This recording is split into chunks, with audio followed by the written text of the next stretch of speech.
what? If we bring that like over here, we might be able to read it.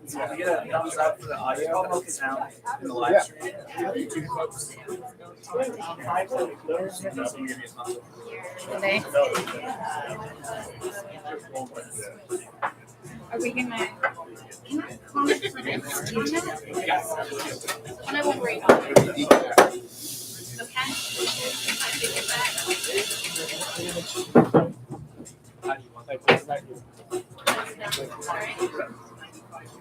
All right. Can you hear me? Okay. Welcome.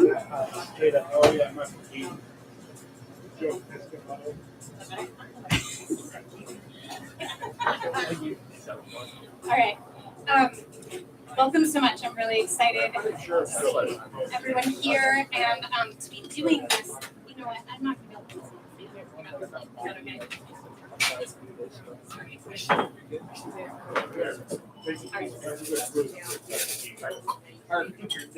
Okay. I just want to feel comfortable.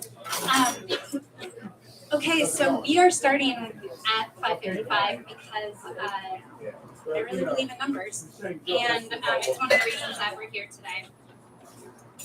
The idea of doing this event popped into my head when I was on a SUFON, the Seattle UFO Network, one of my courses, so we were all talking about how to get people connected, leaders and healers and artists and musicians, just to have conversations. And I thought it would be really fun to do an open mic, and then anyone can do what they want. So I'm really excited. I'm pretty sure we have about 7 people that have signed up that want to present either a story or poetry or music. And hi, Benny. I'm just so excited to see everyone here. This is awesome. But I'm going to really quick just say that the number 11, 1111 today, it's a portal. When we are, let's see, I did write this so that I would, okay, there we go. The number 11 represents 2 pillars, a gateway which opens a direct portal between intention and manifestation. Today's a really good day to be thinking about what you want to be doing and what the future really means for you. When we're touched by 1111 ascension codes, we are awakening to the master of light that we are. 1111 code sequences activate rapid transformation wherever we focus our attention and intentions. So this is a great day to set intentions. My intention with being here today is to provide a platform for connections.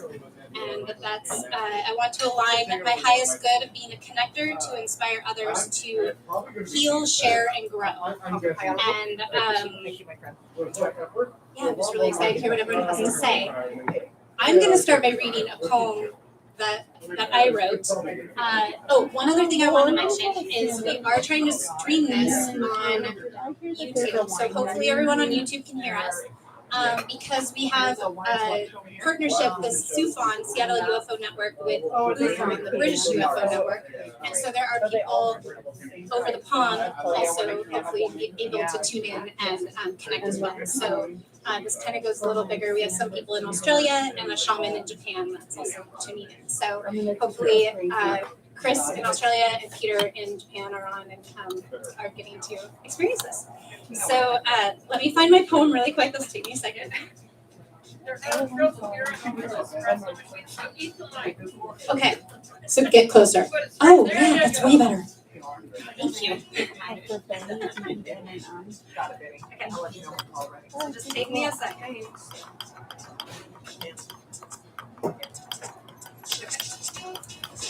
Okay, so this is a poem that I wrote about an abduction that I had in 1986. It is going to be in a book called Poetry of Contact, and it's Tish Eastman she's in Santa Cruz, and she's publishing this book. It's the first time that they've done a compilation of poetry pertaining to aliens and alien abductions. So they have everything from CE1 to CE7 contact. And I believe my poem is in the CE4, but I could be wrong about that section. It's called the Mothership. The brightest light at the point of the darkest night pulsed into me, perhaps through me. I felt gripped by a magnetic pull. There was a frequency that vibrated so deep it was silent. My body floated inside an all-encompassing light. I was paralyzed. I levitated in the middle of a wall-less room, but it was so beautiful, a tear dropped out of my eye. A salty, briny droplet. I looked through the dewy lens, and it wasn't a light. It was a she. She was light. She was beautiful. She was love. She was oneness. She was me. A moment of clarity, a galactic oneness, a moment of unity between higher realms, the brightest of light. I had no fear. That clarity told me I knew, I know, I remembered. I knew I needed an upgrade. Tinkering began as I lay motionless, mid-air, splayed like a starfish floating in a wave. I succumbed to pulls and tugs. It was quick and painless. The light disappeared as fast and silently as it had appeared. And then I forgot.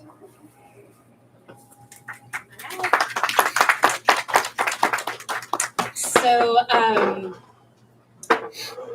Peter Lucas is our sound guy, and he is from, I printed up these things, and if you want contact info from any, or socials from anybody who's performing, I tried to put it on there, so hopefully that can be helpful. And I'll post it online too. But your Instagram's Full Spectrum Performance 206.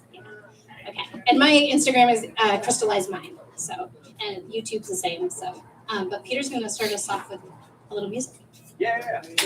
And if anyone wants to come up and sign up that you haven't signed up, please just let me know, because we'll do late. We're kind of, there's some people that aren't quite here yet, so we're gonna go out. We're just winging it. Yeah, we're winging it. Okay.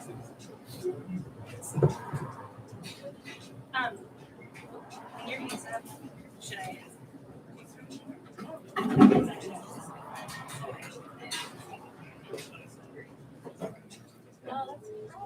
Does anyone have any questions while he sets up? That yes. Is your crystallized mind Instagram spelled with a K? With a K, yes. Thank you. Yes, thank you. I always forget that. I feel like I had so much to say before I'm like sitting here, and now I'm like, I don't know what everybody. This summer, I got involved in SUFON, the Seattle UFO Network, when I went to their Skywatch party in Mount Rainier, and Benny was there. And was anyone else? I think we're the only ones. It was such an amazing event. There was the stories told around that campfire were just amazing. And so I got really hooked in with the group, and now I'm a coordinator.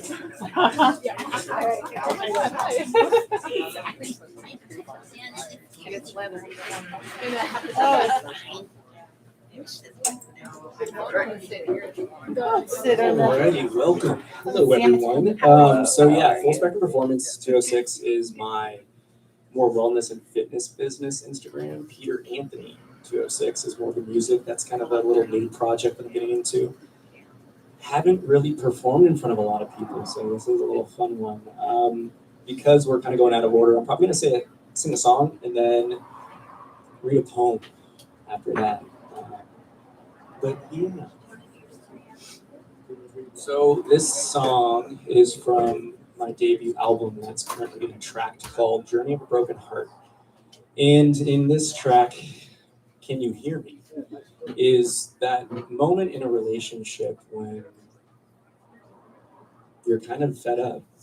It's the frustrations, it's that moment in the journey of partnership where you just feel so invisible. You don't feel heard, you don't feel seen. And yeah, we'll just get into it a little bit. Mind you, if you want to envision it, this is more of a rock song, so there's like a lot of stuff going on. We'll do a little fill.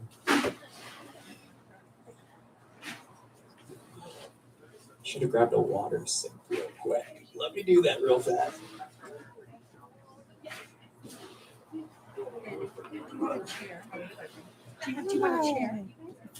So yeah, feel free to pull up. You guys are just spots on the couch, spots on a chair. There are some bench spots. No, good dog. I have a little dog.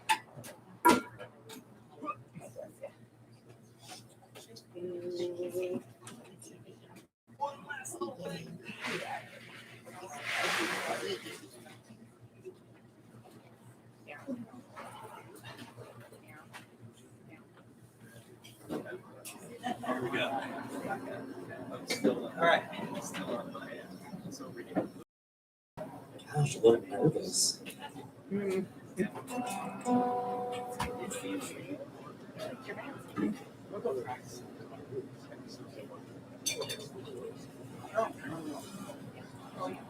Test, test. Cool. We're ready to go. As I stand here, looking inside, I know something's not right in the air. Every time I breathe, I feel myself sinking down, and I just wanna shout, I'm losing faith. 'Cause every time we're talking, it's like passing through a hall. And every time I open up, you put up bigger walls in my heart. Can't take this in my mind, won't make it. Cycling through each day, playing like a broken record. Now I can fake any smiles, I just contemplate how to phrase all these frustrations in me. Deep down, I know you don't mean to hurt me, but just how can you make all this chaos and pain? Since every day just repeats, you go and change it. And every night I lay awake, hesitating to venture down through these thoughts. 'Cause I sense the heart knows where to start. Can you feel me? Can you see me? Can you hear me loud and clear? I can't take it anymore. No, no. Can you feel me? Can you see me? Can you hear me loud and clear? I won't fake it anymore. No, no. I'm struggling with what words to say to you, my dear, because my heart's unclear. And I know it's not on you to fill me in. Where does myself start? Where does it end? Loneliness creeps in the more my heart is torn. I don't know what to do now. Frustration's raging loud, energy just wasted in vexing conversation. It's like talking to a wall since I've recognized the mirrors in me and you. I'm just isolating myself more when you shut down too. We're just living different worlds, viewing different scenes. I'm the water, you're the oil, separated sea. Our energies are no longer aligned, and I'm done pretending everything is fine. Can you feel me? Can you see me? Can you hear me loud and clear? I can't take it anymore. No, no. Can you feel me? Can you see me? Can you hear me loud and clear? I can't take it anymore. No, no. I can't go on moving like this. We both deserve to be free. There's nothing here that brings the best out of me. And I refuse to venture down where this road will lead. Can you feel me? Can you see me? Can you hear me loud and clear? I can't take it anymore. No, no. Can you feel me? Can you hear me? Can you see me loud and clear? I won't take it anymore. No, no.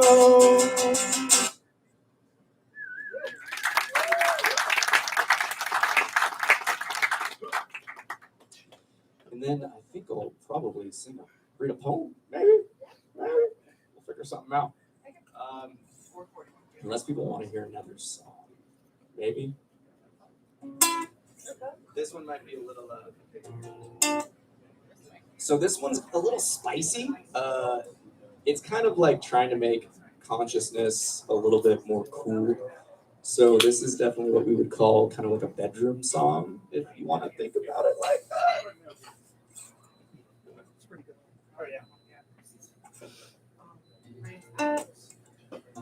I see that lip quivering now as you're staring me up and down. Oh, I should clarify really quick. So the part of the song rather than the album where this one's at is kind of like after you meet your future partner, after the breakup, you find yourself, and this is really more of that when two beings are really aligned, and that's when things get really in harmony in relationship and partnership. And when you have that level of vulnerability and trust in a relationship, it just kind of opens things up and makes things a little extra fun. So, I believe this one is called, it's Bedroom.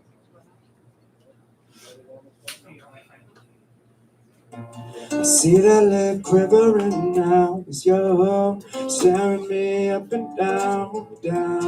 And I feel that fire burning up deep inside of me, that sacred energy.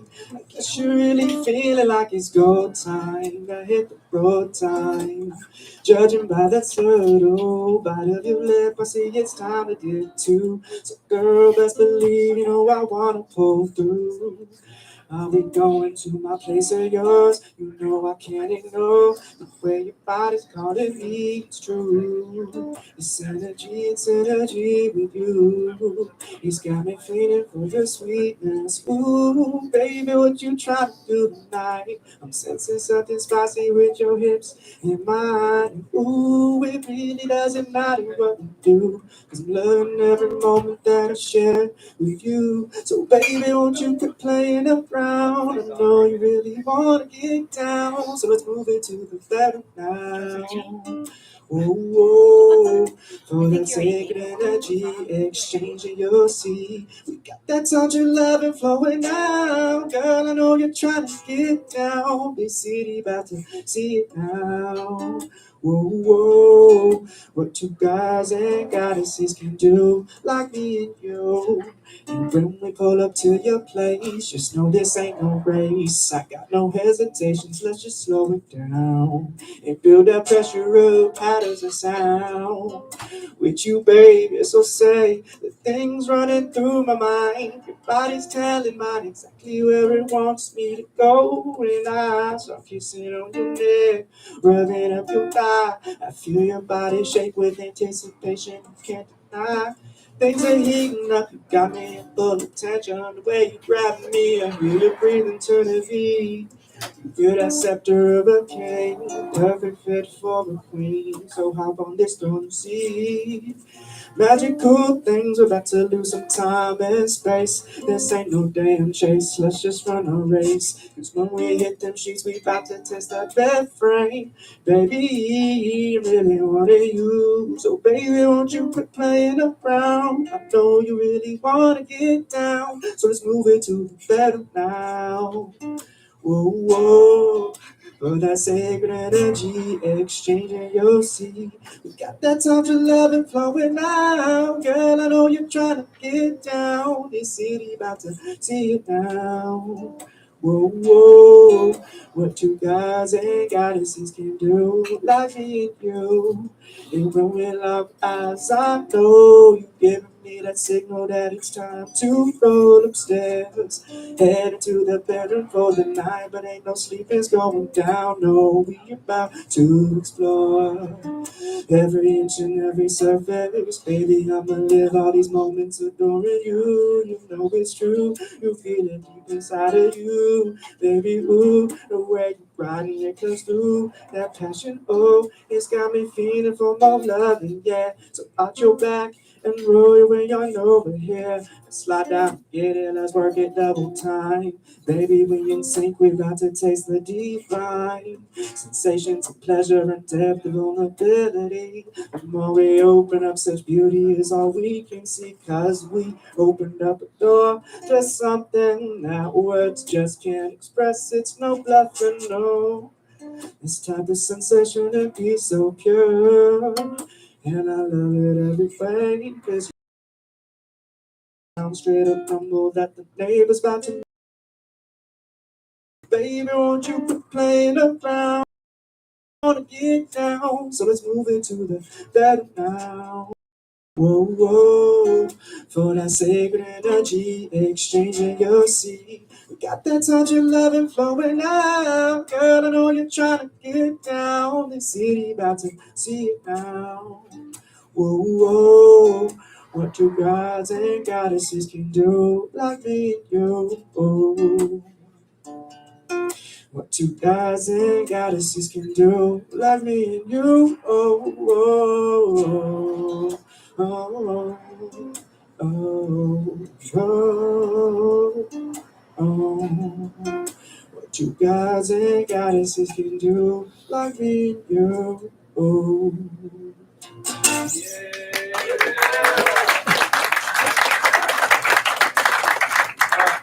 Less spicy. Well, we're gonna phone real quick.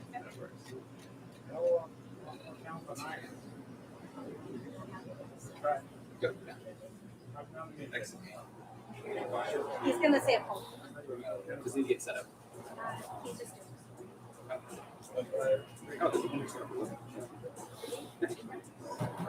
Keep it fresh. okay.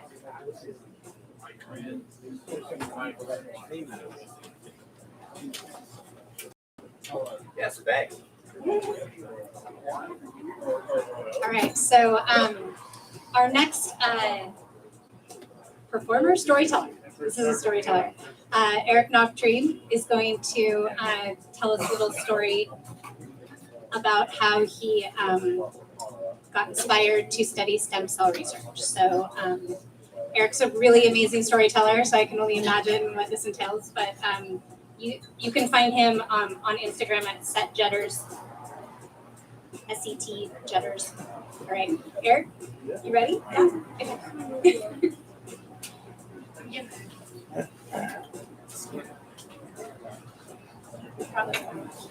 Yeah, yes. I could probably, Do you yeah. want to hold it? Do I need a mic? We're Oh, yeah, I got you. doing like, I could do that one here. You might hold it or raise it.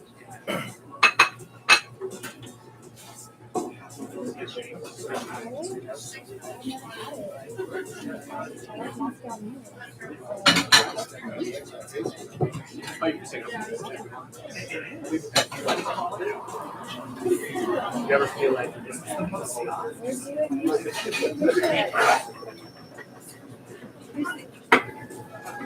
just have a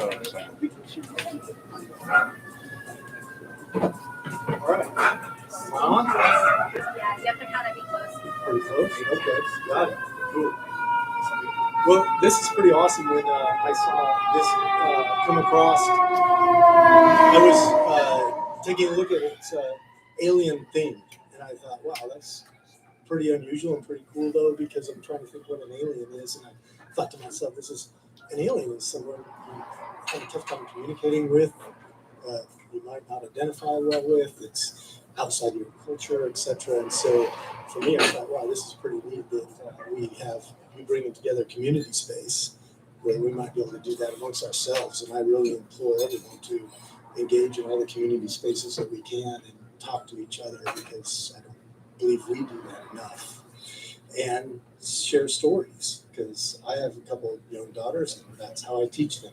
I just tell stories all day long. They listen about half of it, I think.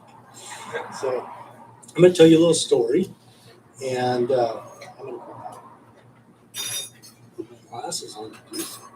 Oh, yeah, thanks. Appreciate that. All right. So I have encountered some rather influential books over time. The 1978 Sex, Evolution, and Behavior It's a great book. Look it up.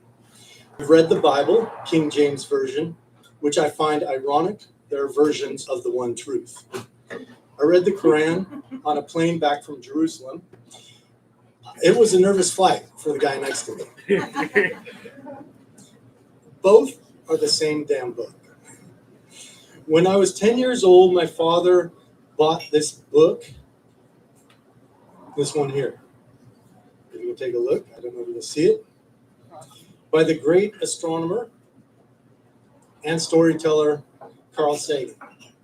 Since we're going to be talking about space-time and the possibility of life, at the time this book was given to me was 1980. That was the last century.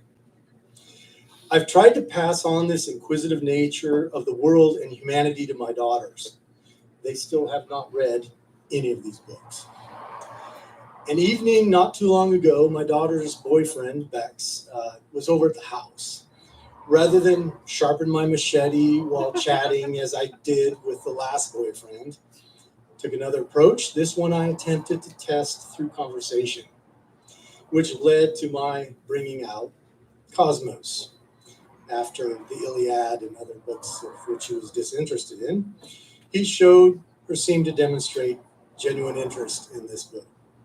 As he leafed through the book, which hadn't been opened since the mid-90s, he came across a sheet of paper in between the leaves with the scrollings of a young man trying to make sense of the universe. It was a handwritten equation. Are we the only ones? Is there life out there? The universe and our galaxy aren't that complex regarding the potential for life. We're made of carbon, this little sticky atom that sticks to everything else. They call it the building blocks of life. Oxygen, hydrogen, nitrogen, and this stuff is spread thick throughout the universe. All you need is a little energy input into the system. We have plenty of solar energy wafting through the universe. Then we need time after energy. Not that much time, though. Only about 100 million years. And if you take a look at it, that is nothing on the cosmic scale. And there you have it. Really fast, actually, life can occur. So where are they, these extraterrestrials? Imagine a creature. Carbon-based, large developed brain, high brain to body mass ratio, behavioral and neuronal plasticity, dexterous appendages, the capacity to communicate, hunting in groups, forming social groups, learning, using tools, and solving problems. That's a pretty amazing creature, isn't it? I just described to you the octopus. Something so similar to us, yet so vastly different, and a creature we could never be able to communicate with, yet so advanced. So is there life out there? Are we talking algae or advanced civilizations? We're much more advanced than this octopus. We're an advanced civilization, and it's nearly impossible for us to get out of our solar system, let alone our galaxy or universe. We are pretty advanced. So, what had I scrolled on that scrap of paper? What had I written, that equation on that scrap of paper in the middle of Cosmos book that is lost over time in the leaflets? This equation was the Drake equation by Frank Drake of Cornell University, as it was explored by Carl Sagan in his book. I was really trying to understand what he was saying. It's a probabilistic argument used to estimate the number of active, communicative extraterrestrial civilizations in the Milky Way galaxy, our galaxy, where the variable n is the number of stars in the Milky Way galaxy. So let's just talk about our galaxy, and you're going to have to do a little math with me here, or just listen to the overall vibe of what I'm saying. So this question takes something we know, the stars in our galaxy, that begins to parse down the numbers based on the known and assumptive variables. So we know how many stars are in our galaxy. That's pretty known. But now we need to parse it down to figure out, like, where is this life coming from? This civilized life that can communicate with us. That's not an octopus. To find the probability that there are advanced civilizations out there, let's assume an advanced civilization is able to develop radio astronomy. That's kind of where we are sitting right now. Some way to project themselves beyond their solar system, galaxy, and then also to listen to anything that's incoming. If we take n, a few 100 billion stars in our galaxy, we want to then parse it down by the fractional of stars with planetary systems. We estimate this to be about 1/3 of the stars. If they all have 10 planets like ours, because this is the only thing we can look at, really, we're talking about more than 1 trillion planets around stars. But only a few could be suitable for life, as in our solar system, only a few are suitable. Let's say the next fractional is only 2. We figure Mars and Earth are probably the only ones that could have or do now inhabit life. So let's say 2 out of those 10. Each of the 1 trillion planetary systems has 2 planets with the potential for life. That brings us to 300 billion planets. But potential is different than the probability of life evolving. That is less probable. So we choose to parse this down again by about 1/3 to arrive at a remarkable, actually, 1 billion planets in our galaxy that could support life, and life actually could arise. Everything from algae to that octopus to us and beyond. 100 billion planets in our galaxy, not the universe. We know how difficult it is for large life forms to evolve based on our own evolutionary history during the big burst during the Cambrian period, etc. So we need to parse this down again. And so when we take a look at that, we parse it down by another 1/3, what we do is we take it and we'll take it down. And if we really look at where life is evolving beyond those types of life forms, a large life form like ourselves, we're taking a look at 1/100th of those planets from which life arises that develops a technological civilization. So now we're down to 1 billion planets from which technical civilization has arisen at least once. So we've taken this down from our whole galaxy down to 1 billion planets. That is a lot of planets that might have the ability to have radio astronomy in our galaxy alone. But we have to introduce time now, because when we talk about space, we can't forget time. So when we look at time, our planet has supported technological civilization for 1/1,000,000% of the existence of the planet. Civilizations rise and fall. So the point at which there was civilization on our planet is not only is there the potential, but that slice in time at which it existed, which, as we all know, we don't know how much longer that will be. So, to give you some perspective, they estimate that 70,000 years ago, the human population was reduced down to 1,000 breeding pairs by a cataclysmic volcanic event 70,000 years ago. You can go read the journals on this. The chance life continues is very low over time. So we might have a rise in life and it never reaches anywhere. 70,000 years ago, we could have been done, never having radio astronomy. We have to consider the environmental disasters, and we do also unfortunately have to consider destroying ourselves, which is a very high probability in a technological environment. So where are we at in our galaxy? Somewhere around 10 planets now. 10 planets. 10 planets at any given slice in time in our galaxy that have the technological ability to listen and to send. That seems pretty small. Our furthest radio signal is a message that was released by us in 1974 to an M13 cluster about 25 million light years away. 25,000 light years away in our galaxy. So far, moving at the speed of light, the message has traveled 1/1000th of the distance. So about 147 trillion miles, this thing has traveled, and it has gone just about nowhere. That's how big it is out there. In 1995, as a molecular biologist, I was conducting stem cell research at the Fred Hutch Cancer Research Institute. I saw a test tube of a patient's cells come through our lab. And I take a look at everybody who comes through the lab. And I turn it over, and on the other side of this tube, I read Carl Sagan. He was dying of cancer. What were the odds my hero, of which I was given this book in the 80s, wound up in my lab at the time I was there?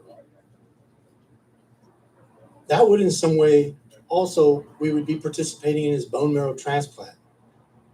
That he would have influenced the person holding his lab, he would have influenced me to become a scientist. What are the odds of that? Well, the potential was vastly greater than us ever being contacted with extraterrestrial life. There is life out there, a vast universe of life. You can't deny the numbers. We just went through them. You cannot deny that. The greatest scientists of alive today will tell you the probability is super high. Even if there are only 10 planets in a galaxy with advanced life, there are 100 billion galaxies. 100 billion with 10 planets that have life just like ours or more advanced. The universe is an unfathomable, expansive place. Remember that radio signal, which has gone nowhere. There is life out there, but we will probably always be alone. Your existence at this very moment is rare. Spend it with each other.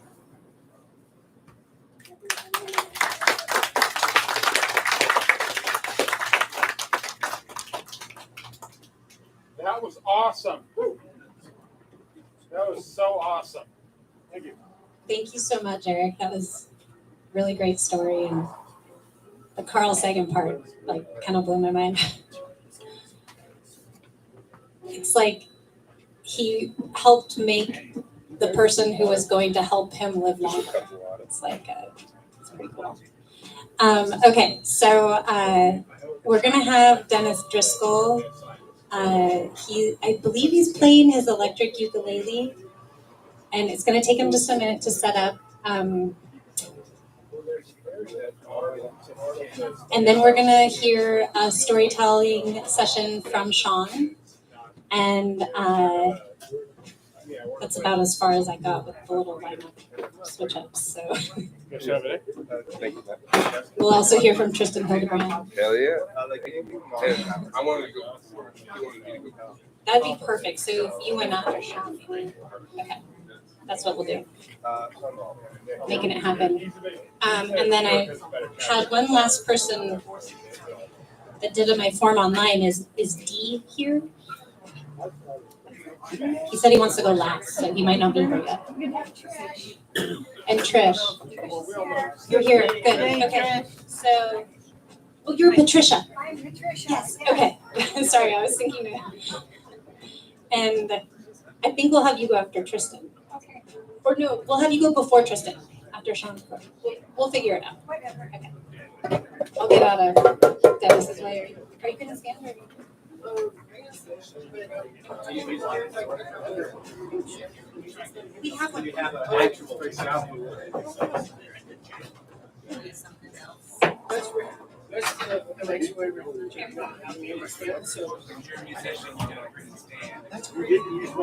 Yeah.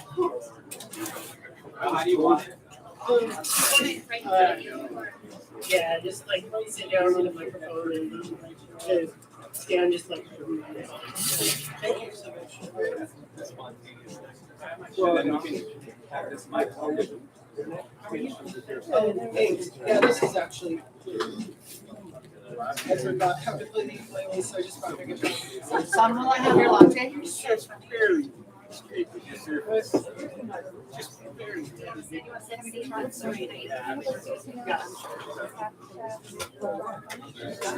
I'm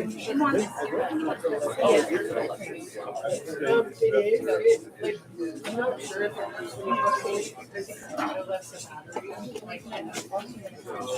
have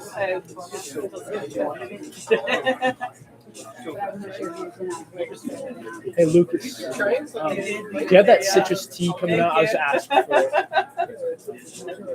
I'll get one going. Okay. It's possible that the batteries just.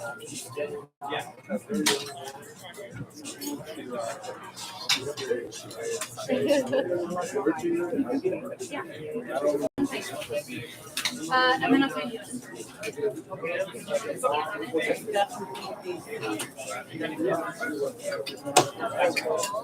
It's not cool. I'm just worried about your safety. Come on in.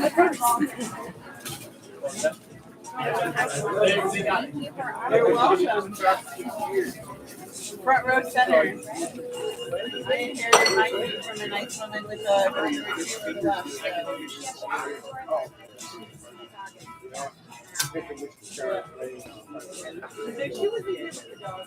I had considered going to get mine this week, but I might not feel like I should. I wouldn't eat everyone. And then he would like make the regular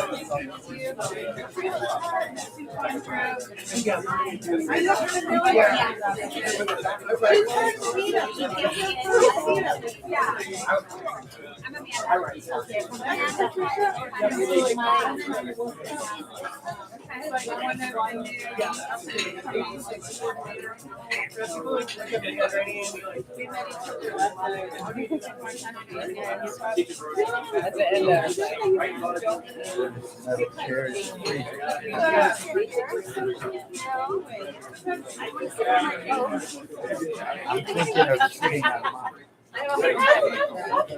Now he's dead.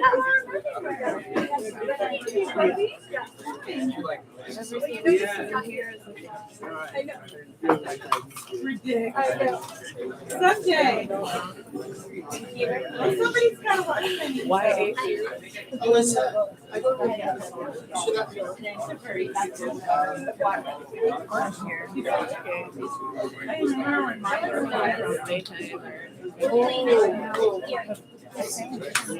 Oh, no, I got my work. No, that's. I'll do it. I have one of those in phones. That's what I said. Oh, I wish you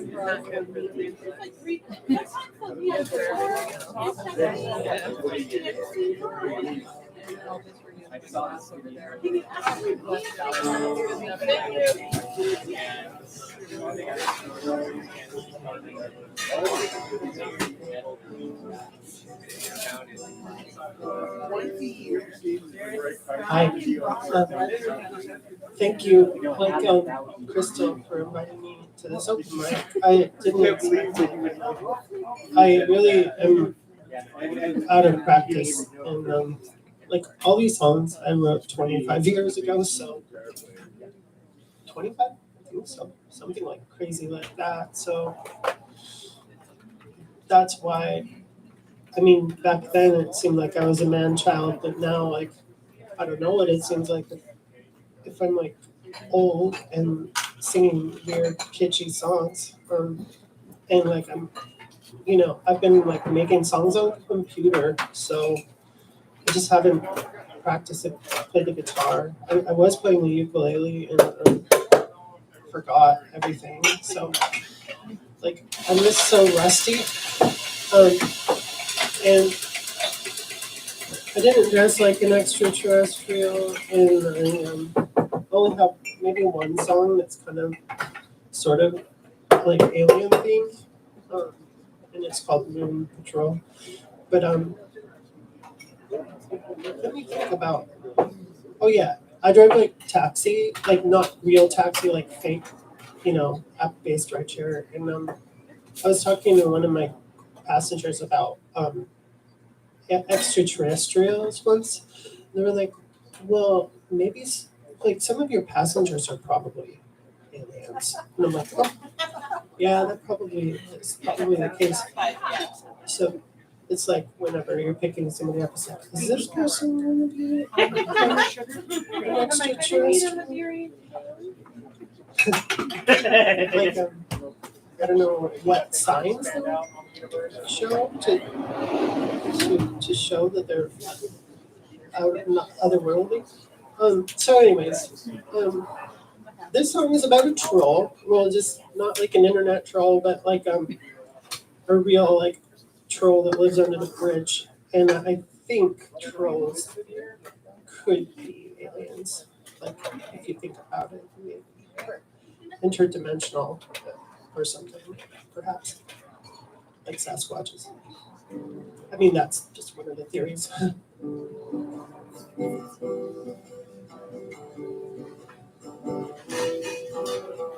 What does the troll say? What does the troll say?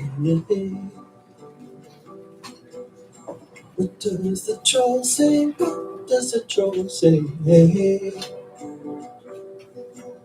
The troll says, yeah. La la la la la la. The troll says, yeah. That's what the troll says today. La la la la la la. La la la la la la. La la la la la la. La la la la la. What does the troll say? What does the troll say? Thanks.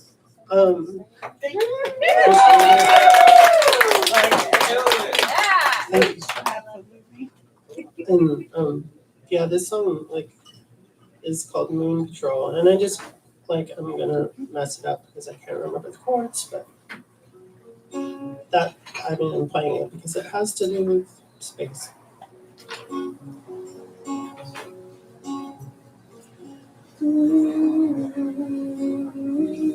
The classical.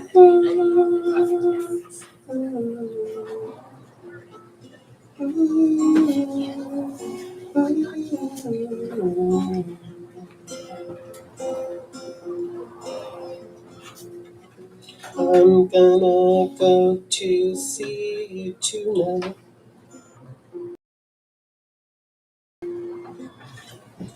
Like alone.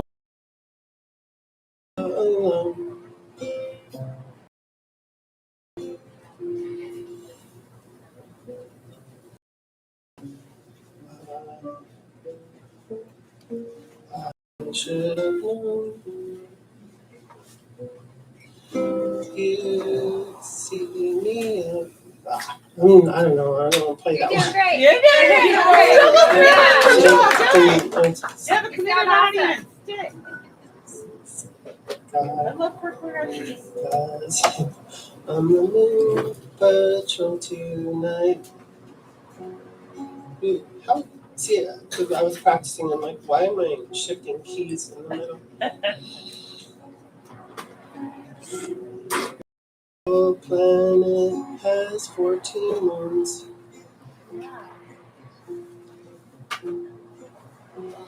The creatures there eat poisonous things.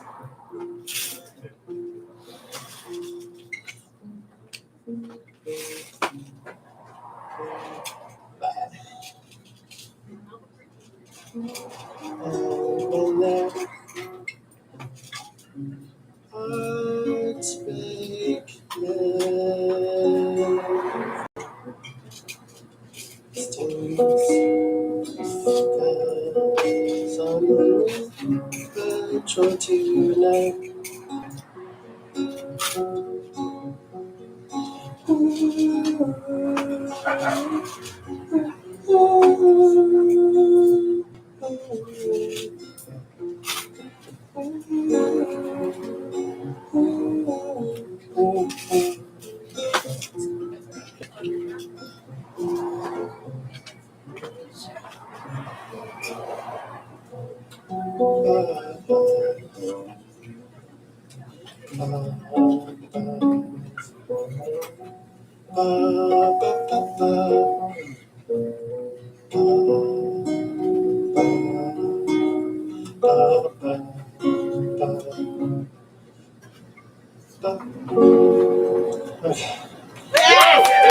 Thank you so much.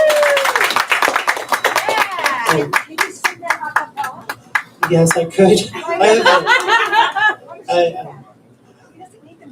A beautiful voice. Thank you. I love it too. I do have a rap song that's really cheesy that, like, that's acapella usually. Maybe I'll save that. So it's just embarrassing. I have so many, like, this one's called It's Snowing, and it's kitschy. Just picture, like, 20-year-old me singing this.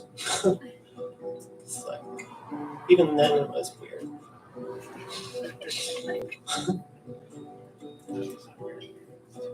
It's snowing. I think nobody has a capo, do they? Okay. It's a falsetto time. It's snowing. It was always raining, kind of fading, like a fog bank or a dream. Where were you when I was me? I'm still so lost around and up and down and in between. Watch my movie on your screen, and I'll say that I'm so far from home. But maybe if I'm wrong, then I'm fine. I'll feel alright and fall asleep before too long. It's snowing. It's snowing. It's snowing. It's snowing. She got out of bed one winter's morning, went downstairs and made some tea and some gingerbread men with candy eyes and candy dreams. They ran amok and far away down the lane out to the bay. And she said she was so far from me, but maybe if I'm wrong, I'll be fine. I'll feel alright and fall asleep before too long. It's snowing. It's snowing. It's snowing. It's snowing.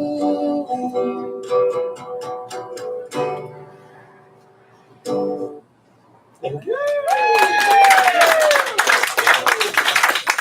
And I do remember, like, the first time I ever came to Freshy's, there was, like, a really big snowstorm in West Seattle, and I was just, like, walking, and I came to Freshy's. It was like everybody was kind of huddled in here, and that's my first memory of the big snowstorm. I'm not sure if we had a party or there's like a crazy party where red-haired Jen got attacked. Yeah. Oh my God. That was ages ago. I don't know what the deal was. Like, what? She brought it upon herself. No, Dang. They both wanted the same guy. Yeah, that'll happen. And to tie it into the subject of the evening, that guy was an extraterrestrial. So, well, you never know, like with anyone.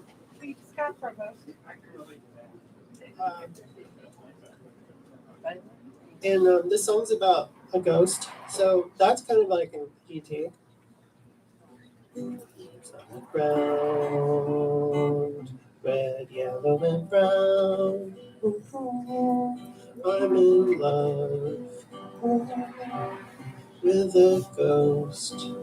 I thought she'd gone a long time ago. Thought that she had gone. Thought that she'd moved on to the other side. The great divide. But she appeared to me last night. She said, darling, if you listen to the wind, you might hear my guitar so softly strum. And if you ever want to be with me again, throw a coin down the wishing well and call out my name.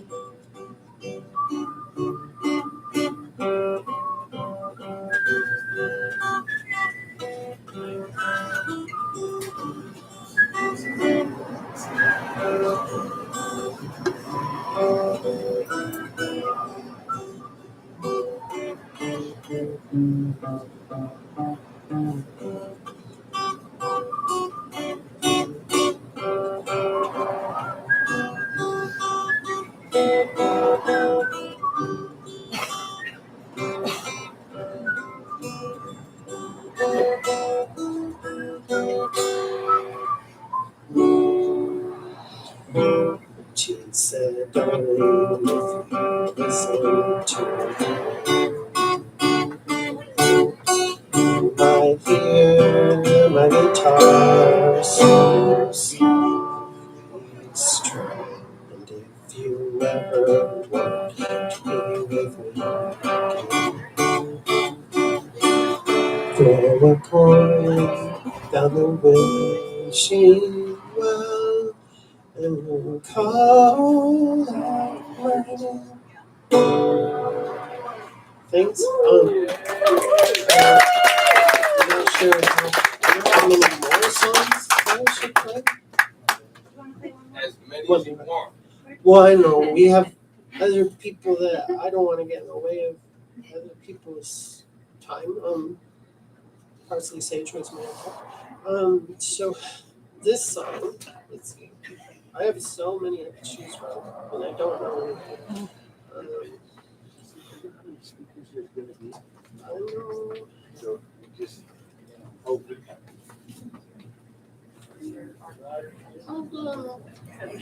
Play this Lovely Girl song. It's called Lovely Girl. I like it.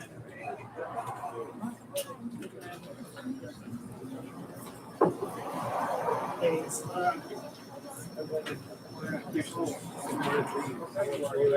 Yes.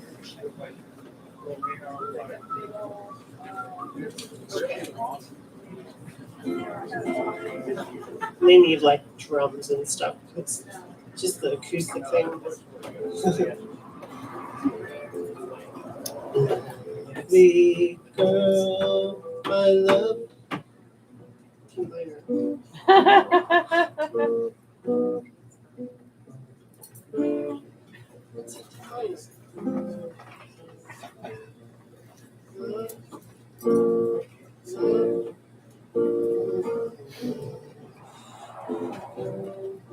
thought I had the D minor.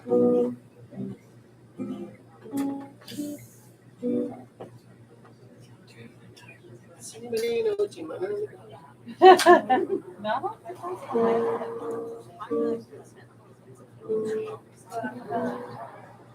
I'll just play one I know.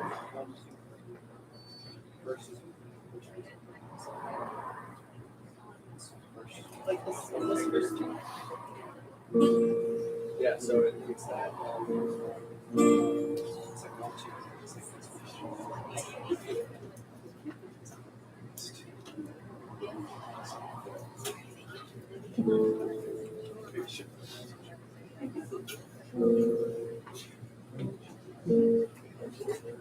Just play it.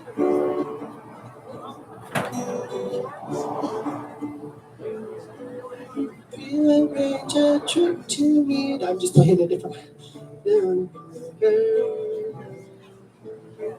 Rearrange a trip to meet a person that you've never even seen. Just meet them at the park, June 20th, 6 p.m. Meet them at the water's edge and take a tape recorder. Don't forget to bring a camera if you've got one, plus some lovely mittens. Cranberry wine, let's walk up, let's have love. Okay, I'll play this one instead. Red horse, red horse, red. Forgot everything. Okay, well, Blame it on the alien. yeah, the aliens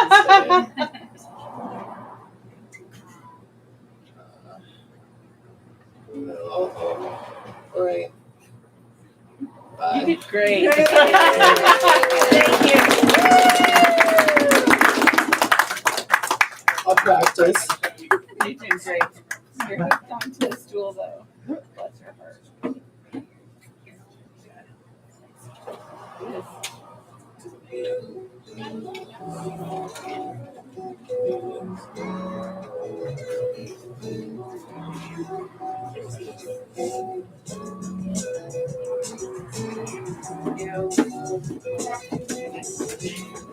All right, thank you, Dennis. That was really awesome. I think I met Dennis at an open mic. Was that the first time we met? Was that an open mic?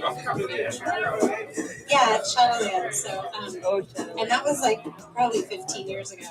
I've seen Dennis do lots of open mics. This was really fun. Thank you. I also want to say thank you to Amber for letting us come in and do this. And Amber wants to say a little bit. She's a good friend of mine, and she's got this awesome space. And you want to say something? And then we'll hear some storytelling from Sean.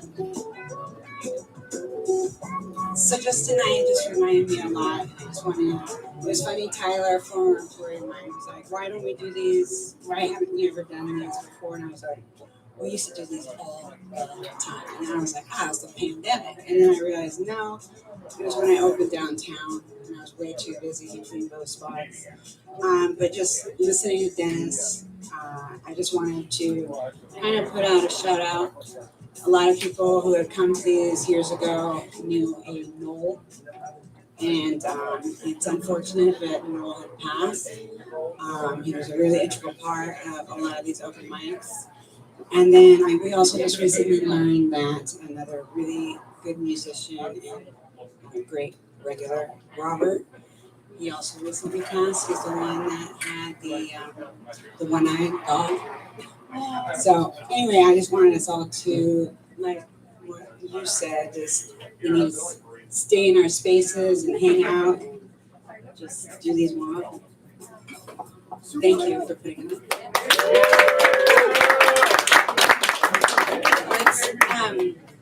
It's seriously like absolute joy for me to do things like this. I don't know why, I get so excited about it, and I get so excited to hear what people are going to do and the things that we learn and the connections we make. And so this next person named Sean, I don't really know Sean, but he's going to tell us a story, and I'm really excited to hear. I believe he might be a SUFON member. Is that right? Are you a member of SUFON? The Seattle UFO Network? Oh my gosh. Well, if you guys aren't members of SUFON yet, you guys should all become members of SUFON, because it's an awesome group of people that like to talk about extraterrestrials, and there's a lot of really interesting ones in the group. So.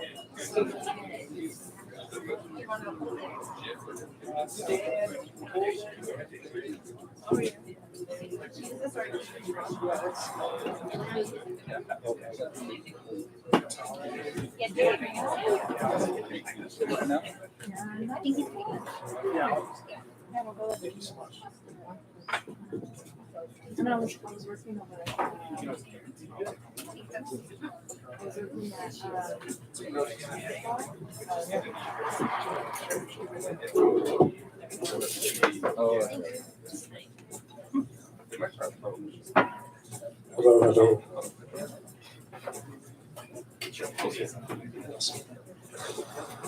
Um, in Minneapolis, I lived in Minneapolis for a time, and there was an open performance event every Saturday night at midnight called Ball's Cabaret. It was named after its founder and host, Leslie Ball. It's been going on now for 26 years, and when I lived there in 2011, it was going on strong. So I hope this event continues because I am a playwright / actor who loves public speaking and needs something like this every week in my blood, in my bones in West Seattle. The only difference between here and there is that there wasn't a theme and they never filmed. But this is its first Yes, this is yeah. our first one. Yeah. This is its first outing, and how appropriate that it's on Veterans Day, since it is the government who's covering up alien technology. I don't blame veterans for this, of course. Everyone I know in my family and my friends who've joined the Army or the military or the Navy, some did not do so much out of patriotism, but just to pay for college. Patriotism came or didn't come later on in their life. On top of that, my mom was a social worker for the Veterans Administration in Corpus Christi, Texas for 39 years, which is how old I am now. I've acted in theater. She was a very supportive mom, and I've acted in theater every year of my life since the 6th grade, and it's the only thing I feel like I know very well. So well, in fact, that I've written 7 plays that have all been produced and performed and have really gone nowhere. And I am now working on my 8th show, a 90-minute farce that's called 10 Doors, that takes place in a public building, public government building, and is actually meant to be performed in a public park, hopefully Lincoln Park. In the play, a couple of government workers have a fetish play party in their government building after hours when 2 First Amendment auditors show up to expose them by trying to film them doing this and stream their tryst live on YouTube. There's a security guard that tries to stop them when 2 aliens show up dressed as police officers, take control of the situation, and explain the nature of the universe. The show is based on conversations I've had with government workers. It's based on my mother. It's based on First Amendment auditors.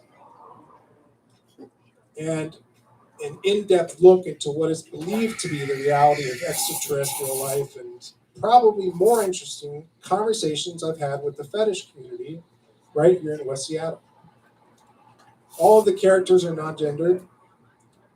The main character is a government authoritative figure like a mayor or something who is submissive in their private life and is being walked around the park / government building as a pup.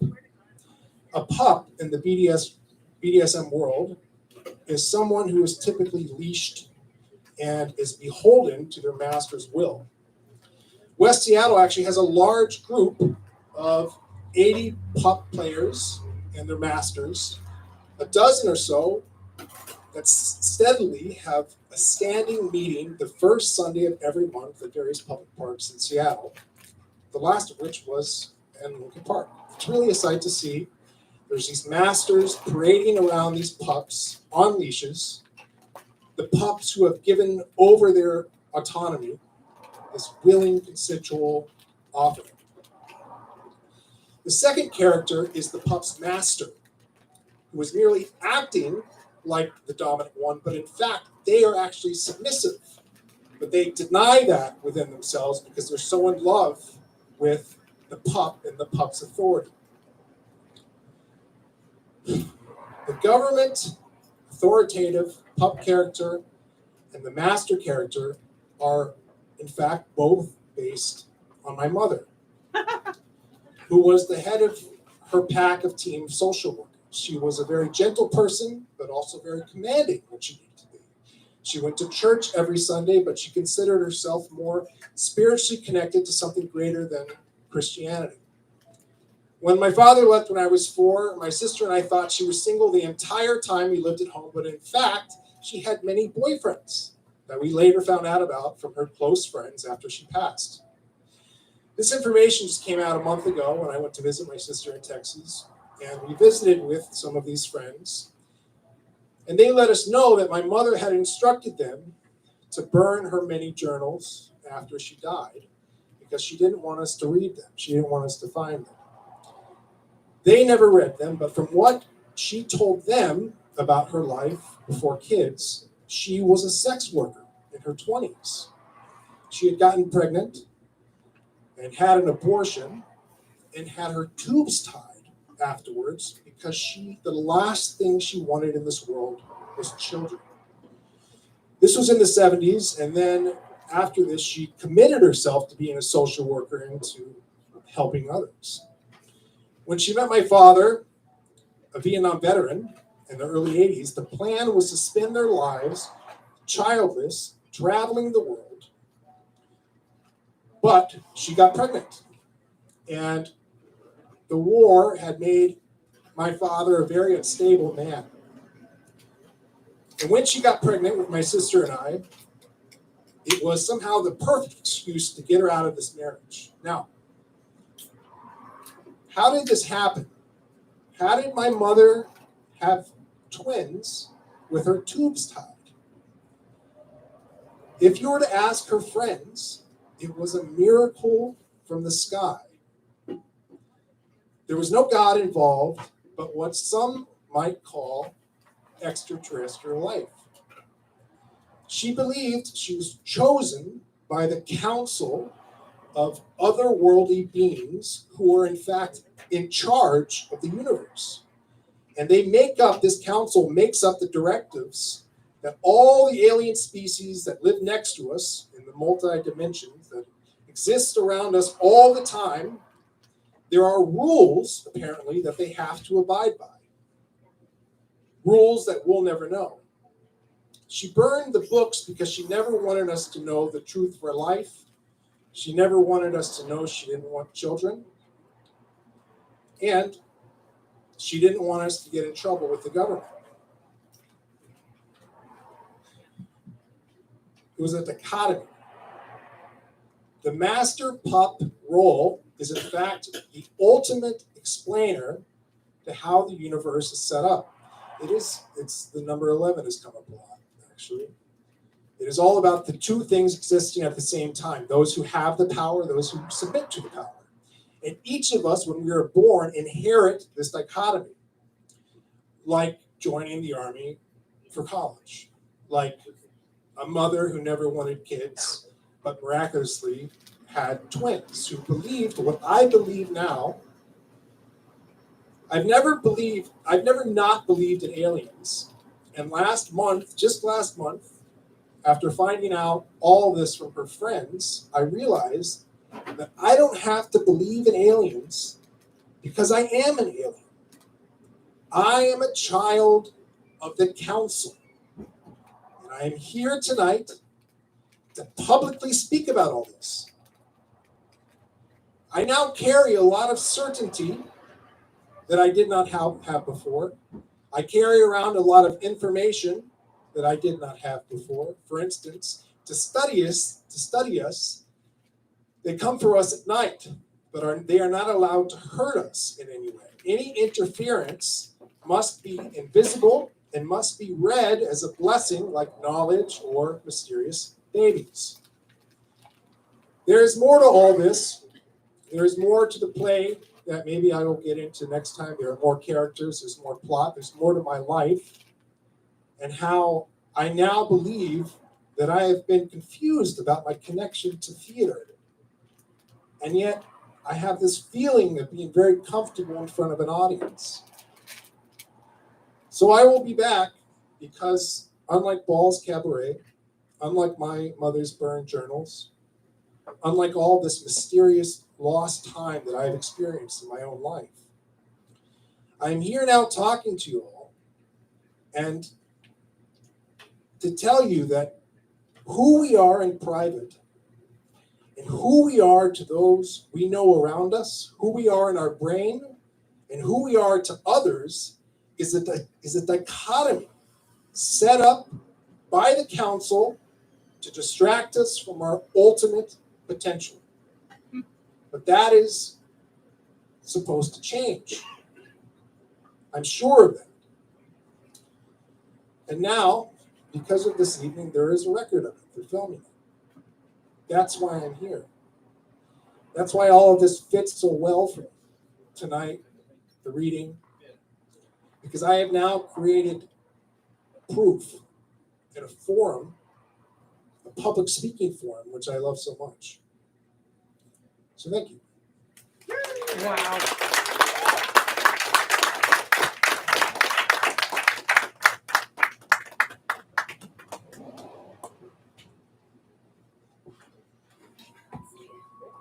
Okay. Wow, thank you so much, Sean. I have to say that it's amazing the things that you remember when certain triggers happen, and I know that I felt the magnetic pull that I talked about in my poem. Many times I feel pulled to places, and I've gone to some really random places, but I know that during the pandemic, I really felt like I needed to get somewhere, and we couldn't really travel very easily, and I went to Mount Shasta because it was in the United States and I could get there fairly easily. And my really good friend Joey here, this amazing sound healer who's sitting here with us tonight, she said, I know a shaman on Mount Shasta. And, well, that shaman connected me with my star family.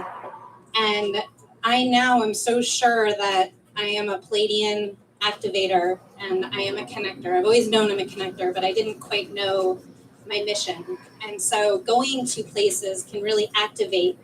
I think it's an electromagnetic, we all have a presence, and when we connect to certain energies on the earth, we are a part of the Mother Earth. And so I believe that those activate us and really can give us a lot of clarity. And so I really thank you for sharing, Sean, because when our missions get stronger and we have more clarity, it just really helps. But for me, going places helps. Could go on about that. But next we are going to, where'd she go? Oh, she went to the bathroom. Okay. I was like, wait. So she went back to Andromeda. Or to the loo. Patricia goes by is going to read an excerpt from her book, The She-He Dragon, How I Found My Wings, and she's going to do a light activation. So, and and she wanted to set things down.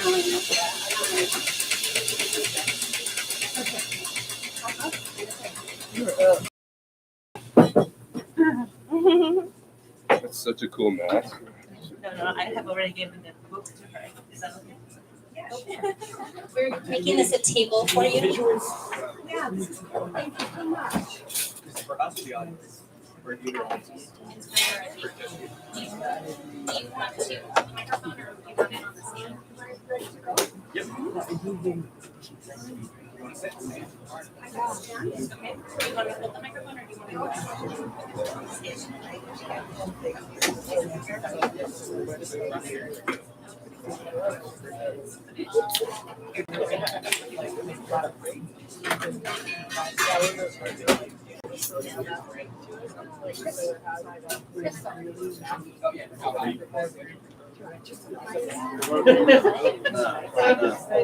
Very good. All right, everyone. I don't know what's wrong with me. I am Dragon. Hello. Hi. And driving into Seattle tonight, West Seattle, we saw Dragon in the Sky. What? Yeah, they're here with us. Dragon is not only a mythical being, but it's more than mythical to me. It's my light body. Dragon is also a fleet, a spacecraft fleet. So I know this by being a mystic, being a seer. I've been on a spiritual journey for 50 years. So I'm here tonight to share a couple of books that are, one is on Amazon, well, they're both on Amazon. This is She Dragon. I'm going to share an excerpt from that tonight. And I have another book called Turtle Circle of Life. And about what I want to share with you tonight is I attended a conference called the Fairy and Human Relations Congress. And I was reading this part of my book, and as I heard myself speak, I thought, this sounds like a spacecraft.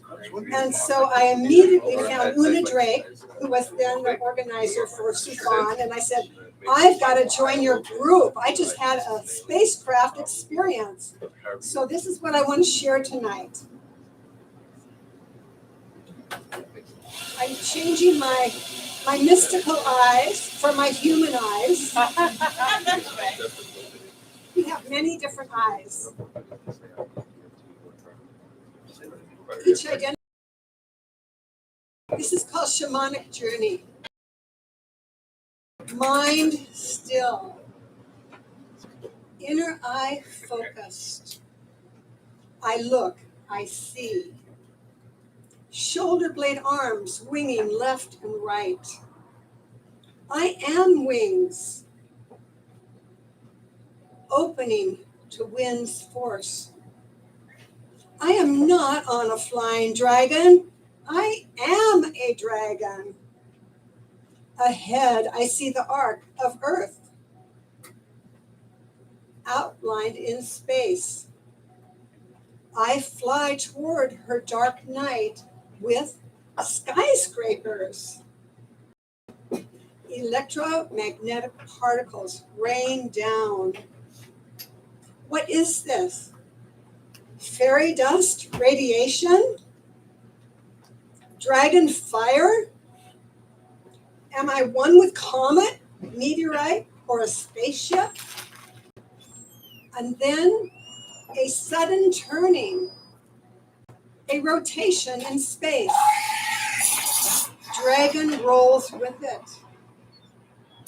Flying strong, shoulder blades winging left and right.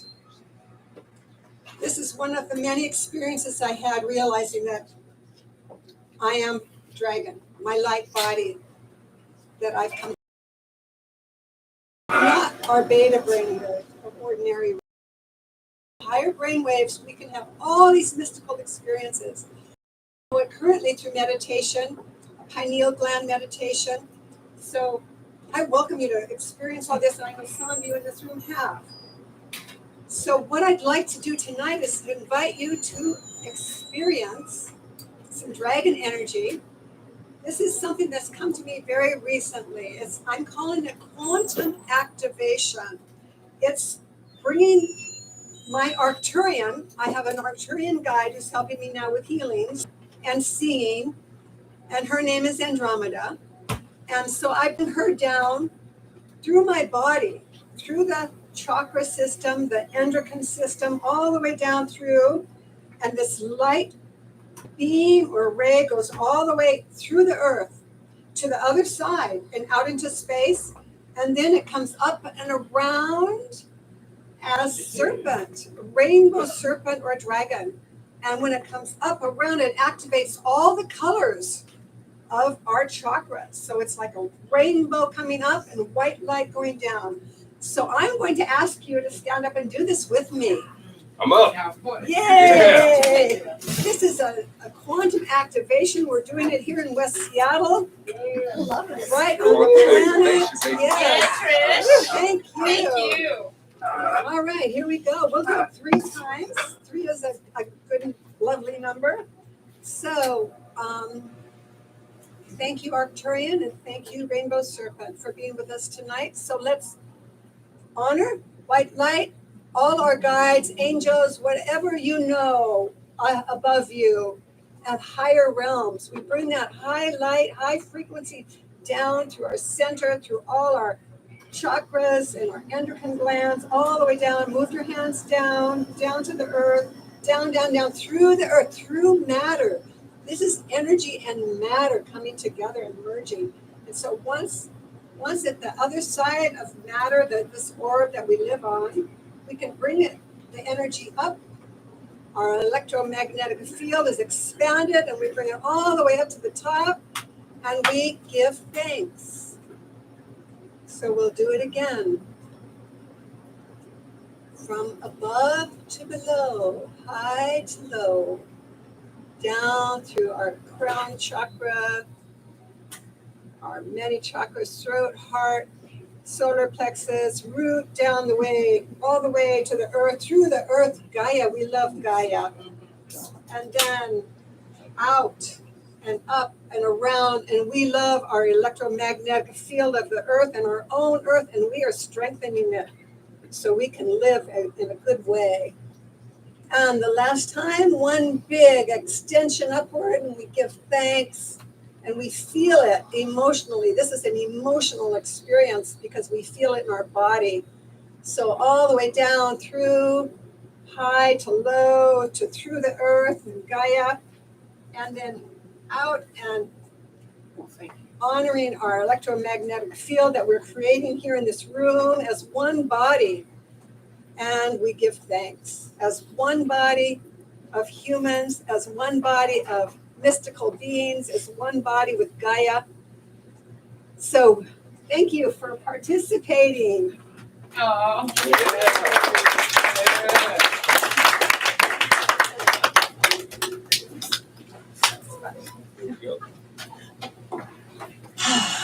That was awesome. I know that I had a vision one time of, and it might have been a waking vision, it might have been asleep, but it was really clear. And it was a golden grid that was enveloping like a net around the planet. And it wasn't lit up, but it was there. And then there were all of a sudden all over, just these little lights started appearing, and the grid like glowed, this golden glow. And so I feel like what you're doing and what we're all doing when we activate our light is activating that golden grid, and that's what we need for our planet to be alive. And so thank you so much, Trish. That was amazing.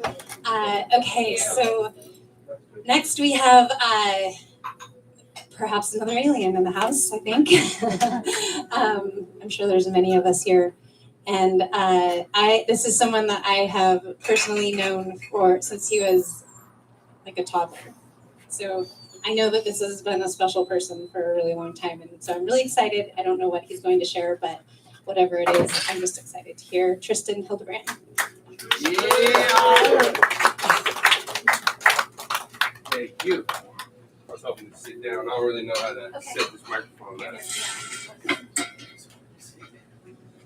You know, standing up all the time.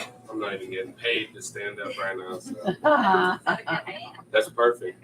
So one thing she didn't bring up is that in 6th grade, I was the national basketball state champions. I played every single play. Didn't score 1 point throughout that entire time, but that's not what it's about, you know. It's about that spirit. So I'm going to share a few stories proving that aliens are real.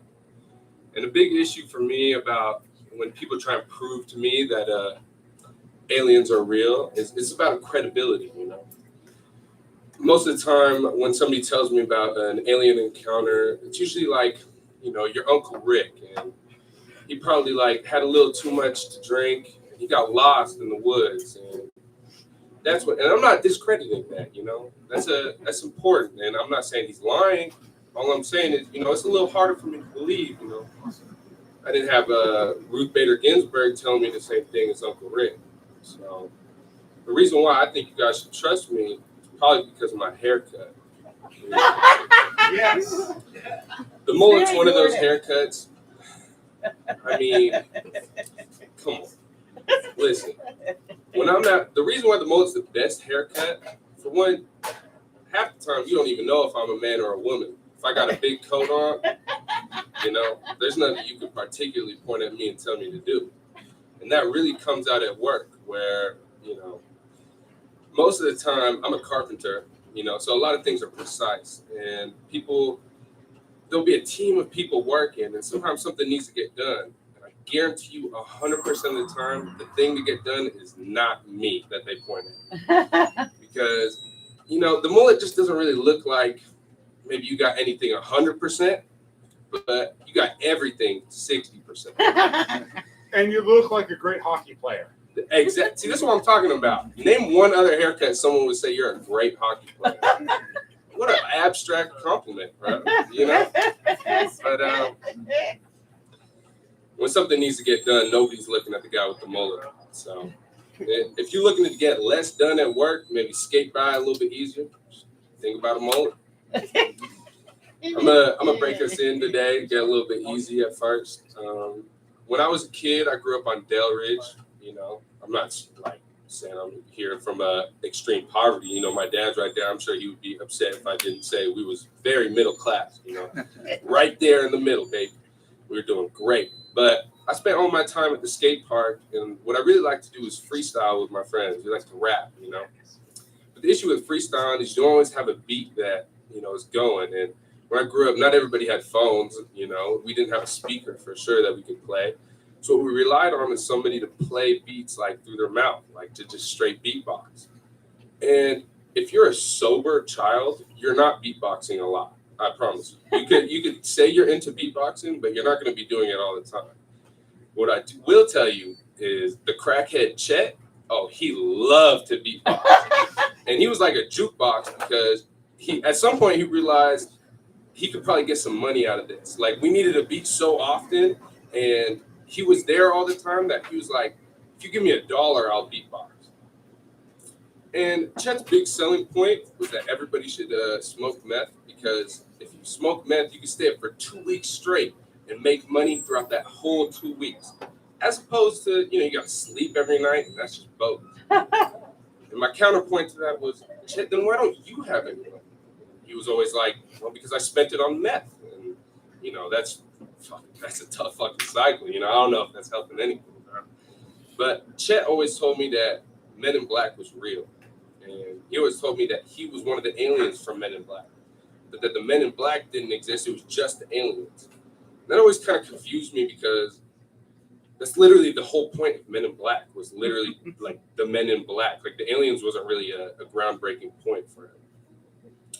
But throughout time, I kind of just believed at some point that Chet was an alien from his ability to beatbox for like 2 to 3 hours. And at some point, I decided I was going to go out and start looking for aliens, you know.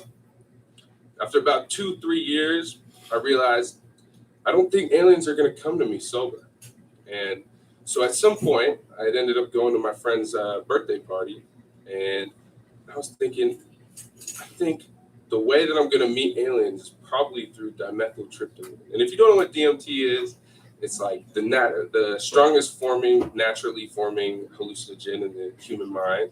And it's only forming when you're born and when you die. And there's a lot to be said and explored about that. But to me, it always seemed like this breakthrough point of this access to something past reality.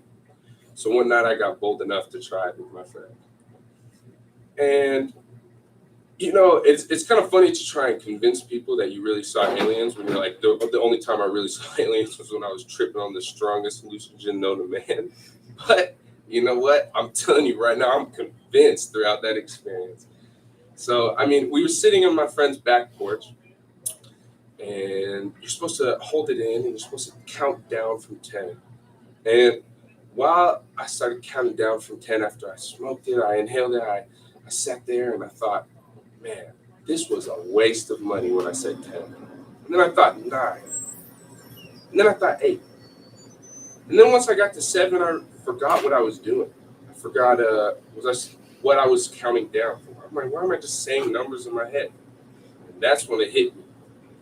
And I was in the backyard. I was looking at this big open sky full of stars. And I just breathed out this big cloud of smoke. And all of a sudden, all of the stars formed into perfect ET aliens. And I mean perfect, like unsettling. And I'm looking up at the stars, and they look disappointed in me. And I don't know about you, but my first experience with aliens, I was not really expecting it to be like my father, you know? I really wasn't expecting it to be like somebody just shaking their head and you're like, damn, bro, you could have done better than this, but that's just how it went. And I just looked up and I remember thinking, why are you disappointed in me? And they said, you didn't smoke enough. And bro, that is a crazy thing for an alien to tell you. Like, you know, bro, you didn't take enough DMT is like, dude, I'm seeing aliens right now. I don't think more was really the answer. And I'm with my friend, right? And I shit you not, the entire time, the aliens were like disappointed in my friend as well, but they just kept telling me to make guacamole. I swear to God. It lasts about 15 minutes. The entirety of 15 minutes was spent by my friend making guacamole in his mother's kitchen at 3 a.m. And I think just really the reason why you don't believe in aliens is because you think that they would ask you to do something crazy. But I think in reality, they'd just probably do something like ask you to make guacamole because they're probably just not super impressed with Earth. And I'd like to imagine aliens as some like galactic federation that like comes through once a year and maybe like judges Earth, and they decide whether or not they're ready to have interactions with aliens. And I think that's why so many unreliable sources find aliens, because if they went to like Barack Obama and asked him how things were going, and he told everyone like I met a little green man, I would believe Barack Obama. You know what I mean? But really, Uncle Rick, you know, I'm just taking it with a grain of salt. And I think what they do is they kind of go through a little checklist to see if we're ready every year. I think the first question is like, how's racism going? Because I think that's like the craziest thing ever for an alien. You know, you're coming through to see if people are ready for like time travel and maybe space travel. And they're like, I cannot stand this one person because of the pigment of their skin. I personally would not give you time travel. It seems like there's a lot of figuring out we got to do, you know? Yeah. And so that's why I think probably all of those encounters with Uncle Rick are probably true. Because they probably would go to somebody that wouldn't be able to break, you know, the news to somebody. They'd probably just find a random Samaritan. And I think that I'm the perfect candidate for that. You know, I don't think anybody's believing anything somebody with this kind of mullet says. I think you listen, and that's the point of the mullet. It's not to get them to believe you. The point is that anybody will listen to somebody with a mullet. And at this point, I'm not really sure if I'm advocating for aliens as much as the mullet. It sounds like I'm really like committed right now to getting everybody through a mullet. But I think if every single person had a mullet, aliens would get so confused that they would not know who to talk to. And that's what I got to say tonight. Hey, thank you guys for your time. If you haven't seen an alien, you don't believe in them, get a mullet. They'll come to you soon. Woo! Awesome. Mullet. Alien. Okay. Thank you, Tristan. Yeah, Tristan. That's really interesting. So I had someone late sign up under the name D that wanted to storytell. Is D here? Like the yes. Okay. So we're gonna hear from D, and then we're gonna hear some really uplifting, awesome reggae / R&B from Wakes. He's going to close us out tonight because honestly, there isn't any better musician than Wakes to close out an event like this. So we're going to hear from D, and then Yeah, and then we're gonna hear some music from Weeks. Do you want to stand or do you want